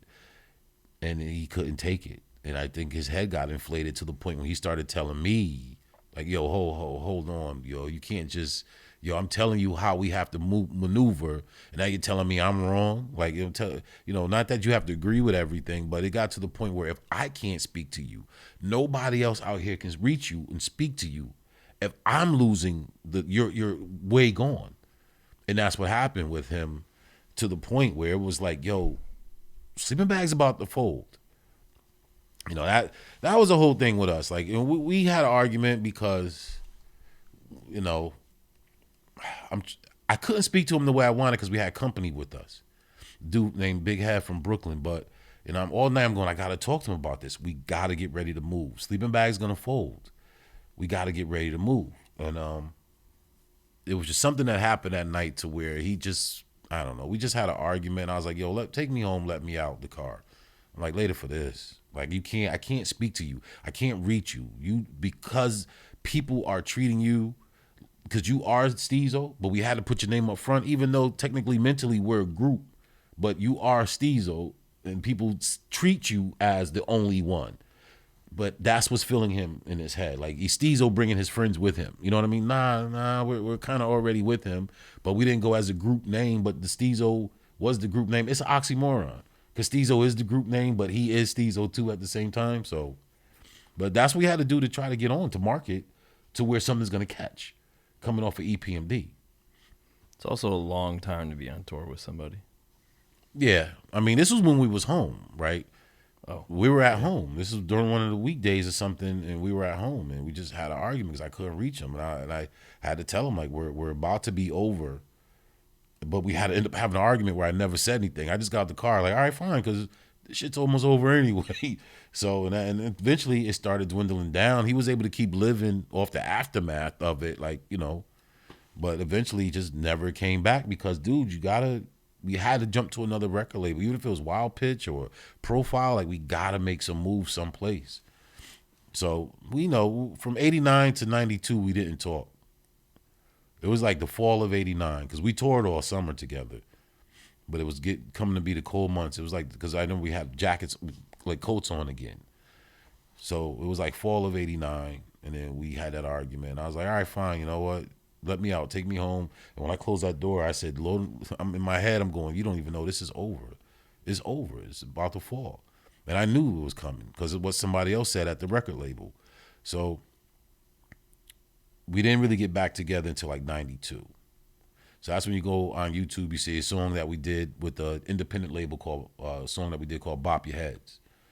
So Bop Your Heads came out in 94. So it took us 2 years to get ourselves, to get something out there. So we found some dudes with a little small label, had enough money for a video, and they put it out there for us, And that's when we was able to do that. We did a few shows here and there, but it wasn't like the first time. We didn't have that engine behind us. And then again, we did that in 92, 92 to 95. Then 95 came and we kind of, again. And then from 95, we didn't really start speaking, me and Stezo didn't start speaking again until like 2003. And that was based on Dooley. So, I don't want to I'm not going to get too deep into Stezo and why things that happened. Yeah, you don't. Yeah. But people starting to use that open sample of It's a New Day. Yeah, was that freaking you guys out or what? Yes and no. Yes, that is actually happening, but in the studio with Paul C, rest in peace, Paul C, he helped engineer our album. I've seen people online say that Paul C produced Stezo's Crazy Noise album. No, he did not produce Stezo's Crazy Noise album. He did engineer the shit out of it, though. Like, we weren't working those boards. We didn't know. Only thing we could do was say, yo, play this sample or sample this. We didn't know anything about the SP12 by Emu, that drum machine. We didn't know anything about that. Paul C he set it up. You know, he did that whole thing. And we just take a record, sample this, sample this, sample this, and like, let's make it all blend together. So and he helped us with that. But I'm losing my train of thought. So it's a new day. It's a new day, yes. You know, as the story goes, Dooley went to Miss Brown's house, went through her records. He found the record. He had it. We had already sampled it and had it looped, so we knew how it would sound. Stezo had an idea to do Atomic Dog. He always said that I want to do Atomic Dog by Parliament Funkadelic, George Clinton. So, you know, that's a whole nother story within its own. So we go to 1212. Technically, Dooley was supposed to be using it, but Stezo ended up using it. And then the sample, the record from the group Skull Snaps wasn't loud. Like the recordings of that album. It's a great album. But a couple of the songs, It's a New Day is one, wasn't loud. So Paul C loved the beat, because back then you had Impeach the President, Big Beat by Billy Squier, Substitution. You know, you had certain break beats out there that people knew. It's a New Day was swept under the rug. So here's where Paul C was so phenomenal, is because after we sampled it and had it going, he said, okay, are these all the elements you want in the song? These are all the instruments and everything, blah, blah, blah. He was like, do you guys mind if I put something into it? So I was like, yeah, all right, go ahead, Well, I mean, everybody was like, yeah, do what you think. So he sits down and he just starts waking it up. Like, it was already low, and he starts giving it some bottom and some body to it, to where as soon as it comes on, we put it on the big speakers, it's boom, boom, tap, tap, tap, boom, boom, tap. So we're listening to it like, damn. And he even asked us, he was like, how do you want it to start now? Do you want the song to start with the Atomic Dog and the Skull Snaps within each other, or do you just want that breakbeat to come on? We were like, just put that breakbeat on, because we knew DJs, they need that breakbeat to cut and scratch. So as long as that comes out and opens everything up, DJs have got no choice but to play this single. They're going to love that right there. You know, so that's what happened. We opened up with the It's My Turn breakbeat, and then Skull Snaps, the Atomic Dog comes in, and, you know, Stezo does his lyrics, blah, blah, blah. That comes out. And now during the process, we was like, what if everybody started sampling this? We were just laughing about it, for real talk. We was like, what if people start sampling this and blah, blah, blah? You never know. They might. Somebody probably going to sample it. Word, ha, ha, ha. But now we moving on. Let's finish this album, right? It took 2 years. We dropped in 89. By 1990, by 1990, a group called Organized Confusion, Prince Poe and Pharoah Monch, they came out with a song called Who Stole the Last Piece of Chicken. Now, they had the original record, right? Everybody else sampled from us. Even if you find a reprint or find an original Skull Snaps album, you got the Stezo 12-inch, you're going to look at both and go, I'm just going to sample the Stezo's 12-inch because it's already loud and it's out there for you. So everybody samples Stezo's 12-inch. So Pharoah Monch, Organized Confusion, they do their song called Who Stole the Last Piece of Chicken. It was okay, and you can hear where they looped it right from the actual record themselves, right? And it wasn't until like 1992. I think Pharoah Monch and them came out in 91. Pharoah Monch and Prince Poe, Organized Confusion was their group name. And I think they came out in 91. So it wasn't until like 1992. Here comes Gangstar, DJ Premier and Guru with a song called Take It Personal. Premier chops it, because we were going to do that too. Let's go back to Skull Snaps. Now let's chop the beat, right? Instead of just using it as a loop, let's do both, because we knew about chopping it back. That was really starting to be a thing. But Stezo, we were thinking about it, we're discussing it, and Stezo go, we already used it. Let's move on to something else. So that's what we did, and we never really went back. But Premier does. He doesn't just loop it. He takes it from the Stezo. You could tell it came from Stezo 12-inch. And he takes it, and there's a song called Take It Personal by Gangstar.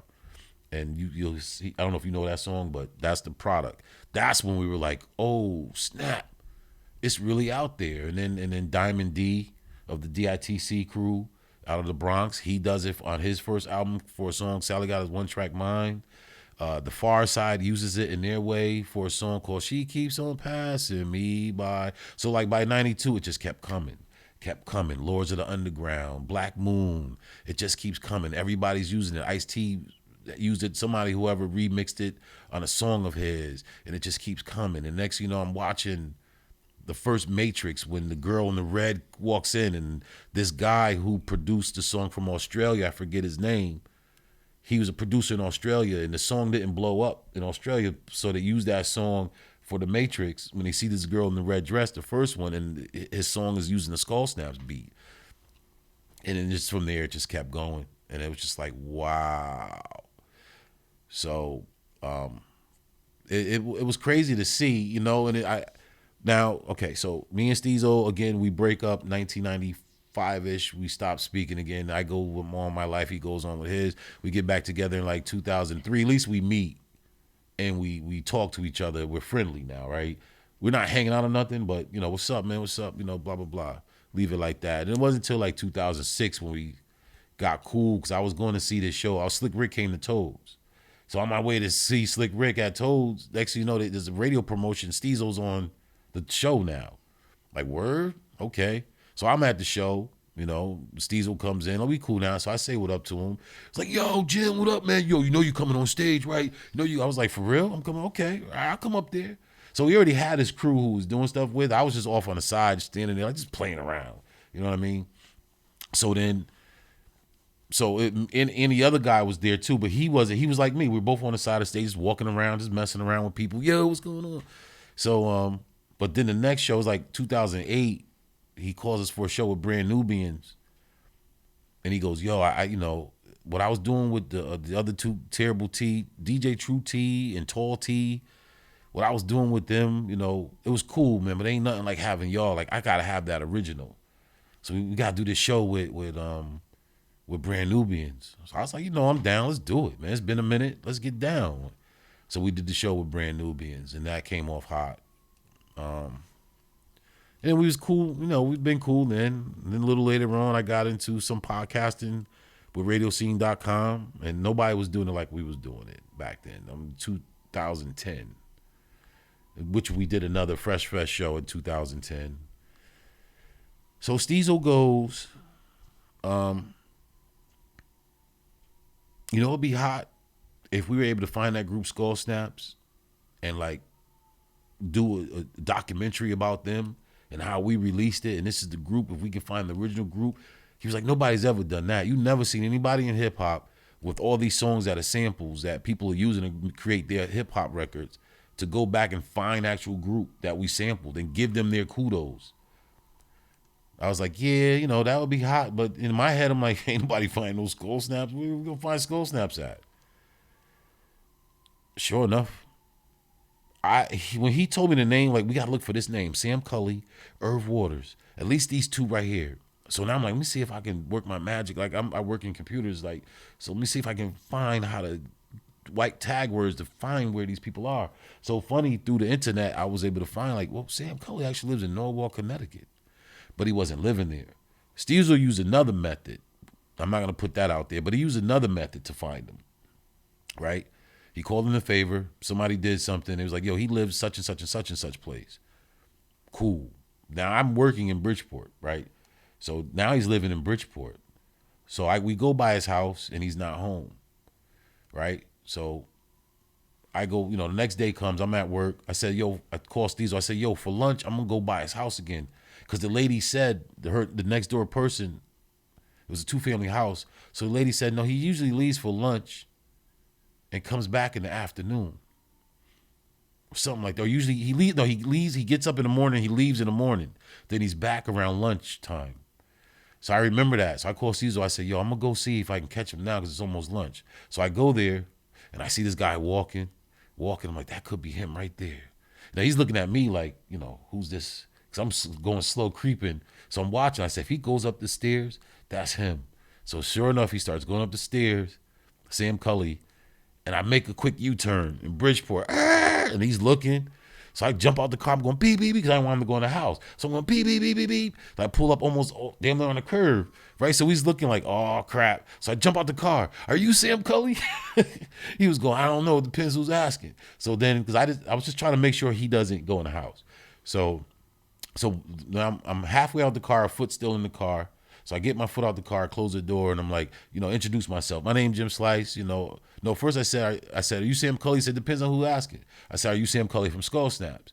You said, I don't know, depends on who's asking, right? So I said, well, my name's Jim Slice. I used to be in a group named Stezo where we released a beat for Skull Snaps. And we were interested in doing a documentary, so we were trying to connect with you. We came here yesterday. Your neighbor told us to come back today, so I just want to sit down and talk to you for a minute. He was like, well, if you're mentioning Skull Snaps and you're mentioning that beat, come on in the house, let's talk.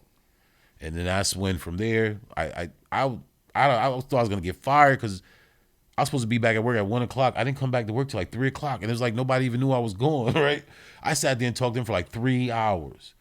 But I got his number. He got my number. I went back to work. I called Stezo. Yo, I got him. So we get out of work. He's waiting for us. Come up this way to Bridgeport or down this way to Bridgeport, and then we're going to go over his house. And that's what we did. And we sat down again, and we spoke to him and talked to him, and we built with them. And then from there, he said, I'm going to take y'all to the Bronx. I want you to meet everybody else.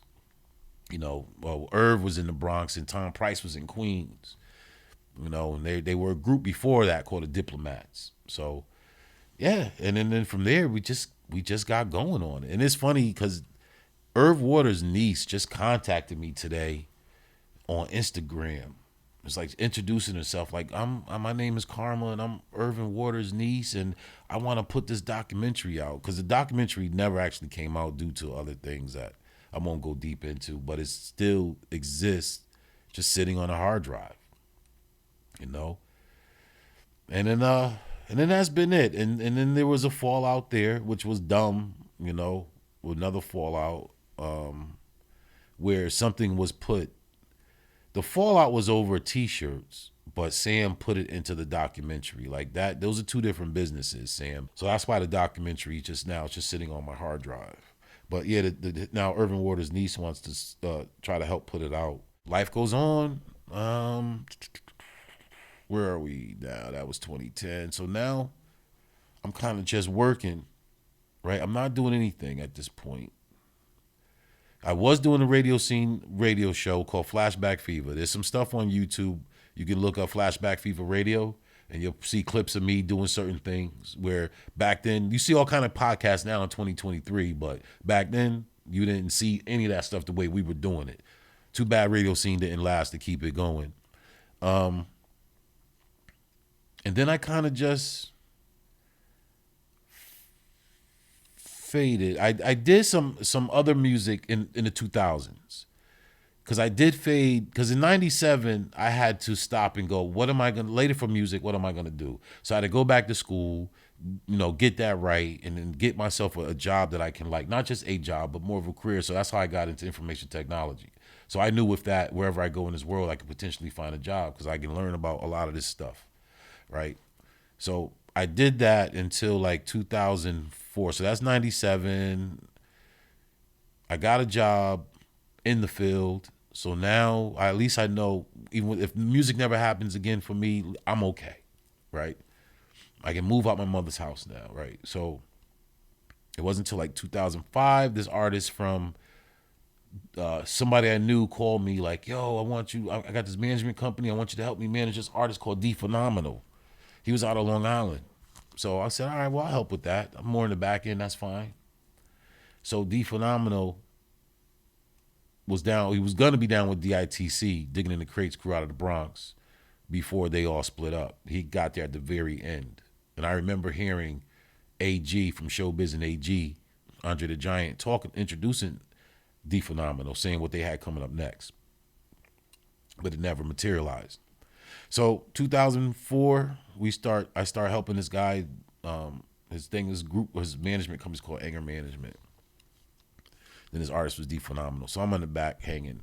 So as doing that, now I'm realizing like I'm using my clout to get us certain places.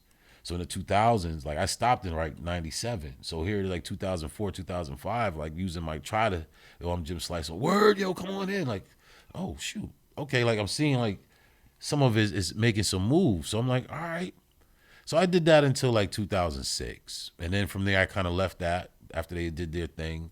Because honestly, with the dude D Phenomenal, I started seeing traits of him that I was seeing in Stezo. I'm like, oh, this isn't going to go right. I already see where this mentality ends up.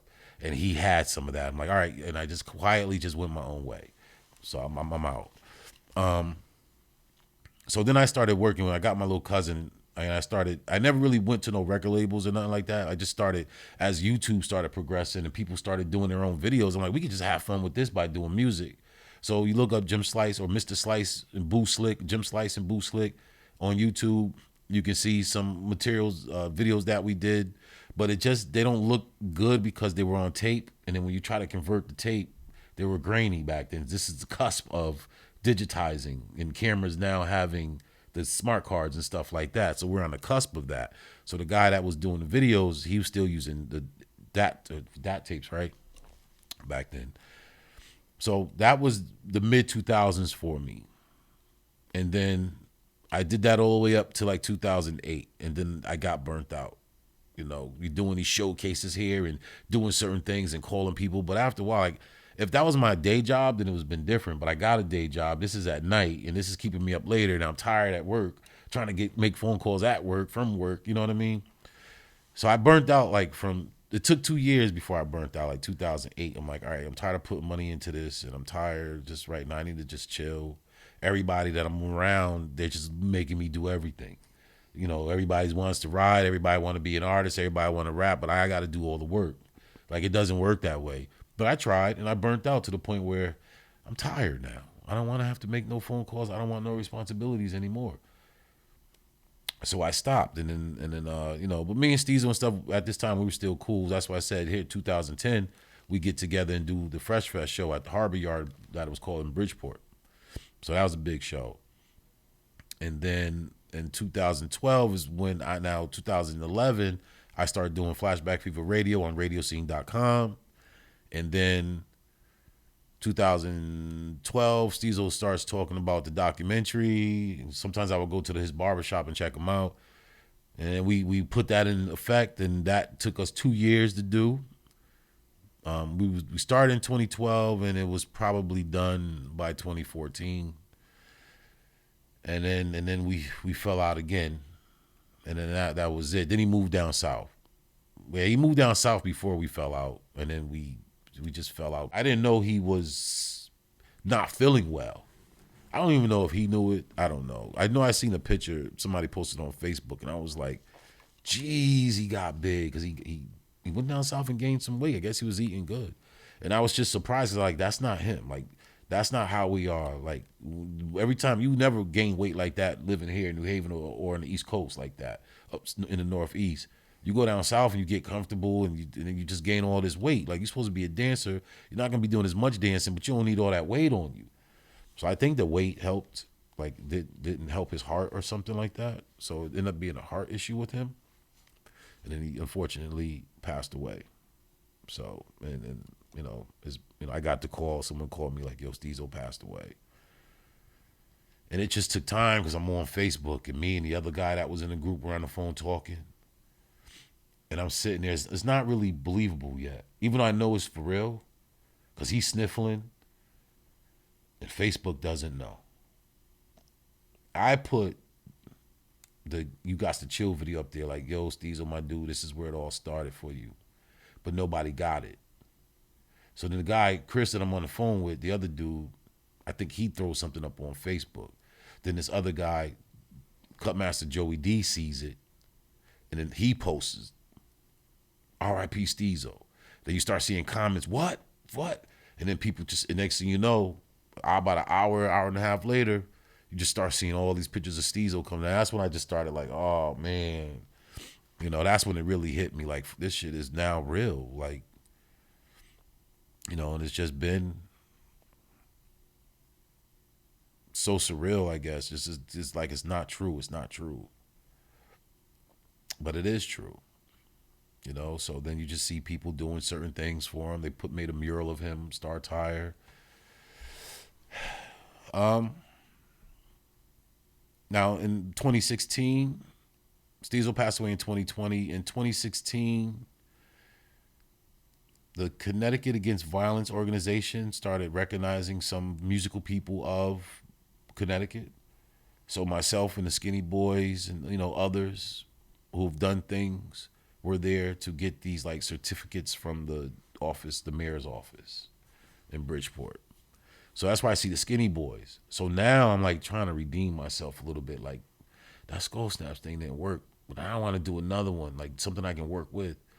I don't want to have to run to New York to get everybody. Skinny Boys could probably be a little story. So this is where the Skinny Boys come in because they're right here.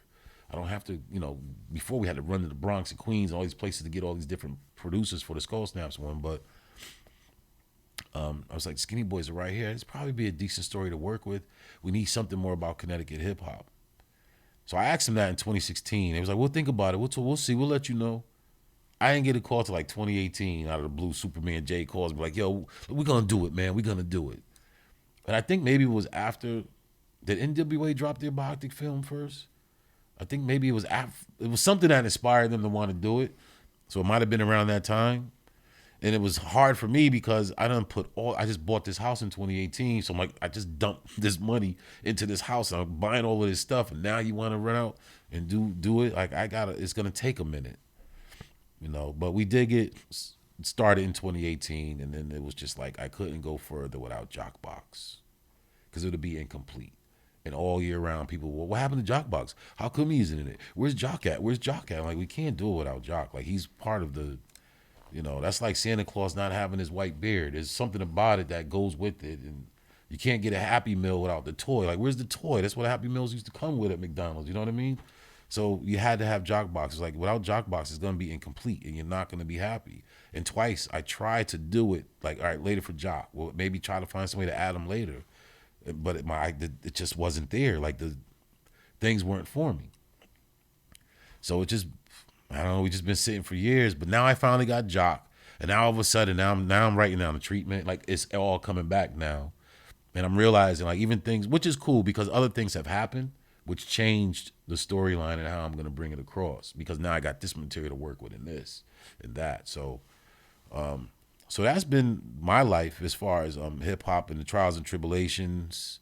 I did try at one point, 1991, to go get a record deal, and I did have two things. I had Stu Fine with Wild Pitch. Well, not really Stu. It was a guy named Jeffrey Sledge that worked there. And this is how funny the music business is, because when he was at Wild Pitch, he was messing with me, because I went there and dropped off my demo tape. He calls me back like, yo, I heard your demo tape. I had this one like house song up there, because this is when Jungle Brothers did a house song on theirs, and I thought this is where house music is really coming off. He didn't like that. He was like, you're like a b-boy to me. So the other two songs I do like, the house music song, I get why you did it, but that's not you. You're like a b-boy to me. So he said, work on some other stuff for me too. I said, all right, cool. So I started building up some new material, and then by the time I got the new material back to him, I called for him. Oh, Jeffrey Sledge don't no longer work here. Like, for real? I talked to the owner, Stu Fine. He said, I heard your demo tape. He left your name with me. I listened to it, and I'm just not, it's not for me. You got the talent, but, it's just not for me here, and blah, blah, blah. I was like, all right, thank you. Then I had a cousin who was actually in a sort of kind of relationship with Queen Latifah, because they was going to school in Jersey. And, this is when Latifah was just dropping her first album, Ladies First and all of that. And so it's probably, he was probably like her last boyfriend. I don't know if he's the reason. Anyway. So, but he was in actually real relationships with her and relations with her. And I gave him my demo tape. I said, yo, let Latifah hear this, because they had the Flavor Unit going, her and Shakim and the rest of them. So he comes back and go, she likes it. She says you use the word I too much, but she can help you. She'll help you get a deal with Tommy Boy. She wouldn't suggest it, but if you want to go to Tommy Boy, she'll help you. So I could have went to Tommy Boy, right? So my cousin goes, well, I'm going to see her in a week. So you got 1 week to make up your mind, and then I'll let her know. So I think about it, like, should I, I'm going to do it anyway, right? So I go tell him, like, yeah, go ahead, I'll go to Tommy Boy, even if it's just for one album or something. Or maybe two, whatever. I'll go to Tommy Boy, and I see him, and he goes, man, I ain't messing with her no more, man. What?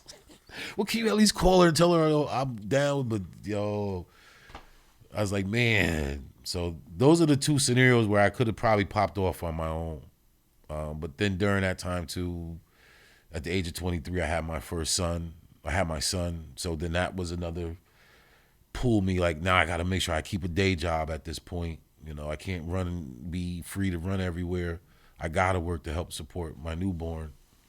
So, yeah, that was like the early 90s. I forgot to add that part in as far as my timeline. And now today, here I am working with the Skinny Boys, finally about to do something. I've also got some other material for hip hop in Connecticut in a whole. You know, some people can fake like they're from New York and do whatever, but I just decided, like, you know, let me do something about for Connecticut because it's needed. And, you know, New York has a conglomerate of stars. Like, I'm not going to stand out in New York. I probably could, but there's going to be a Busta Rhymes going to come at me. Like, hey, you see how they treat each other, right? Fat Joe's got something to say. Like, they treat each other like that. There's not a lot that in Connecticut. So I said, you know, I'll stand out more being from Connecticut. Whether they hate us or love us, I have my name attached to a main state, too. I'll be a pipsqueak in New York or L.A., but I stand out when people mention hip-hop in Connecticut. So that's where I am today now, currently working on the Skinny Boys documentary. DJ Mr. Magic, his name was Tony Pearson. He dropped a single in 1981 and it had, like, Connecticut. And that's how I kind of started getting influenced, too, because this song was, like, in part of it, he says, some people say Connecticut can't rock, but I come to make you hip and hop. And I'm like, Connecticut's in a rap song. You know, I didn't realize he was local. I just knew this is 1981. Run DMC wasn't even out yet. Africa Bambaataa wasn't doing anything. Well, not on records yet. Back then, it was just Curtis Blow. And maybe Sugar Hill Gang. Yeah, I think Sugar Hill Gang was already out, too. So, and then he did that song. So for me, it was a big deal coming out of New Haven or Connecticut because we heard it all the time. And then he put out another song with this little kid. I think it was his nephew from West Haven, Connecticut, named Pookie Blow. And he had a song called Get Up, Get Up, Get Up, Get Up and Go to School. So when I was young, I would hear that song every morning because the radio, and it's funny when I interviewed Tony Pearson, a.k.a. Mr. Magic from Connecticut, he would say that. He's like, you know, I had this song and I had problems with, I wanted people to play it like in the afternoons or at night, but they just kept playing it in the morning. Like I could not get them to stop. I don't mind them playing in the morning because I get it, you got to get up and go to school, but they will never play it at night. And I said, yo, it's funny because me coming up as a kid, I kept hearing it every morning. You know what I mean? Get up, get up, get up, get up and go to school. Well, so, you know, and that was like, Connecticut actually has the first kid rapper, Pookie Blow. Before any Crisscross or any little Bow Wows, it was actually Pookie Blow. He wasn't that great, but neither was rapping back then. It wasn't lyrical back then. It was like, get up, get up.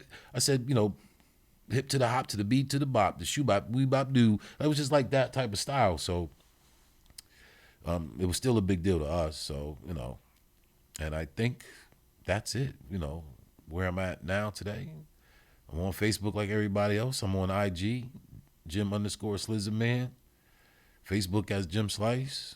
And just working on documentaries. And hopefully soon, once I get the storyline out with Tony Pearson and his story of 81, then Waterbury had Gigolette, 1984. She was on Fever Records with Sal Abatalo.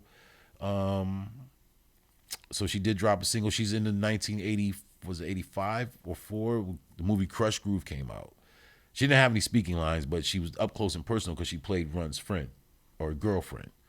So she's in the limousine with Run, and she's sitting there, and, you know, she's from Connecticut, from Waterbury. She didn't go too far either. Then the Skinny Boys come out in 1985. They did their thing. They had 3 albums, and then us as Stezo, we came out in 1989. So I'm only hitting that part with my Connecticut hip-hop from those early stages to 1989. Mm-hmm. And then I'll figure out where it should go there. Like, if there's a second part of that, where would that go?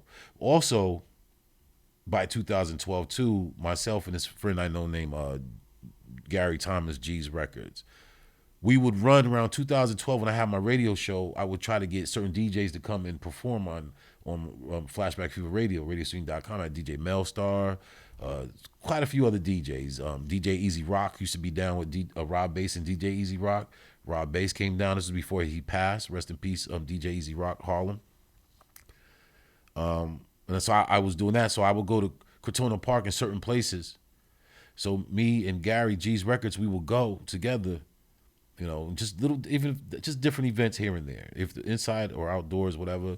And one day driving home, we was like, yo, why don't we just do something like that, but bring it here to Connecticut? So that's where we came up. We was driving in the car, and that's where we came up with the name Legends, Beats, and Grooves. And that's when we started putting together, having DJs come here and get down. And, you know, certain DJs, you maybe just do blends, you do tricks, you know, and you just be a party type DJ, and everybody just come have a good time. So that was another part of hip hop that I helped bring into Connecticut at that time. And this is like mid 2010s. Yep. I think I got out of it like around 2018, I think. Because for me, financially, I had to do other things. Yeah. Well, I was going to say, it's coming here in a couple months. Yeah, I know. That's great. Yeah. No, it's interesting. When we did Holyoke was the best one. Philadelphia wasn't that. It was good, the show, but the turnout wasn't that great. But I don't know who's in charge of promotion at the one in Philly. Mm-hmm. And most of them else was Wallingford, Hamden, Connecticut, Wallingford, taking it to different places. I know he did one in Green. I think he took it to Greenfield, Mass. But yeah, like you said, it's coming here to Westport, so it should be okay. Yeah. Real quick, last question. Advice on? Oh man, if you're looking at, I don't know, if you're young and looking to get started in music or just anything, creative advice, I don't know, man. You've done a lot, so. Oh, I would say always be humble. Never let your art make your head big, because the same people you meet on the way up are the same people you're going to meet on the way down. There's one artist, not going to say no names, there's one artist real quick, just to give an example, was looking down on this dude that was working for a video company. And he just, to him, this artist looked at him like, you just a little video company worker, treating him like crap, not knowing that he also had his dreams, but you still got to work your day job, right, to earn some money now. So meanwhile, this dude that he's looking down on starts his magazine. This is what he's doing on the side while he's working for this video company. This magazine blows up. So now this artist has got to go to this guy. Everybody's in front on these covers of this magazine. Now you're never going to get the cover to this magazine because you treated him like crap when you thought he was nobody. But now he's got the #1 magazine in hip hop right now, and you want to be on the front cover. Guess what? You can't. So you always stay humble. You're never better than nobody else. You're always going to have your turn doing it. It's hard to get there, but it's even harder to maintain it. You know, you might be asked to compromise certain things that your values and certain things that you believe in, because this industry could be very wicked depending on who you're doing business with, right? It's not, they look corporate because they hang around corporate people. They buy corporate buildings because they making millions of dollars, and they rent out corporate places to do business. But at the same time, it's not, there's a lot of uncorporate mentalities in there, no matter who they are. Some of them will gangster you with some friends and a gun in the back alley, hang you off a balcony somewhere, and then some will just do it to you with a contract and a smile and a shirt and tie. You just gotta be willing to, if you want that life, to do it. The industry is different. You can make your own name now. I mean, you see some people clout chase out there and do things to get a lot of, you know, shares or likes on the internet. And you got to find your niche and stick with it. You know, just know your values of who you are and who you want to be.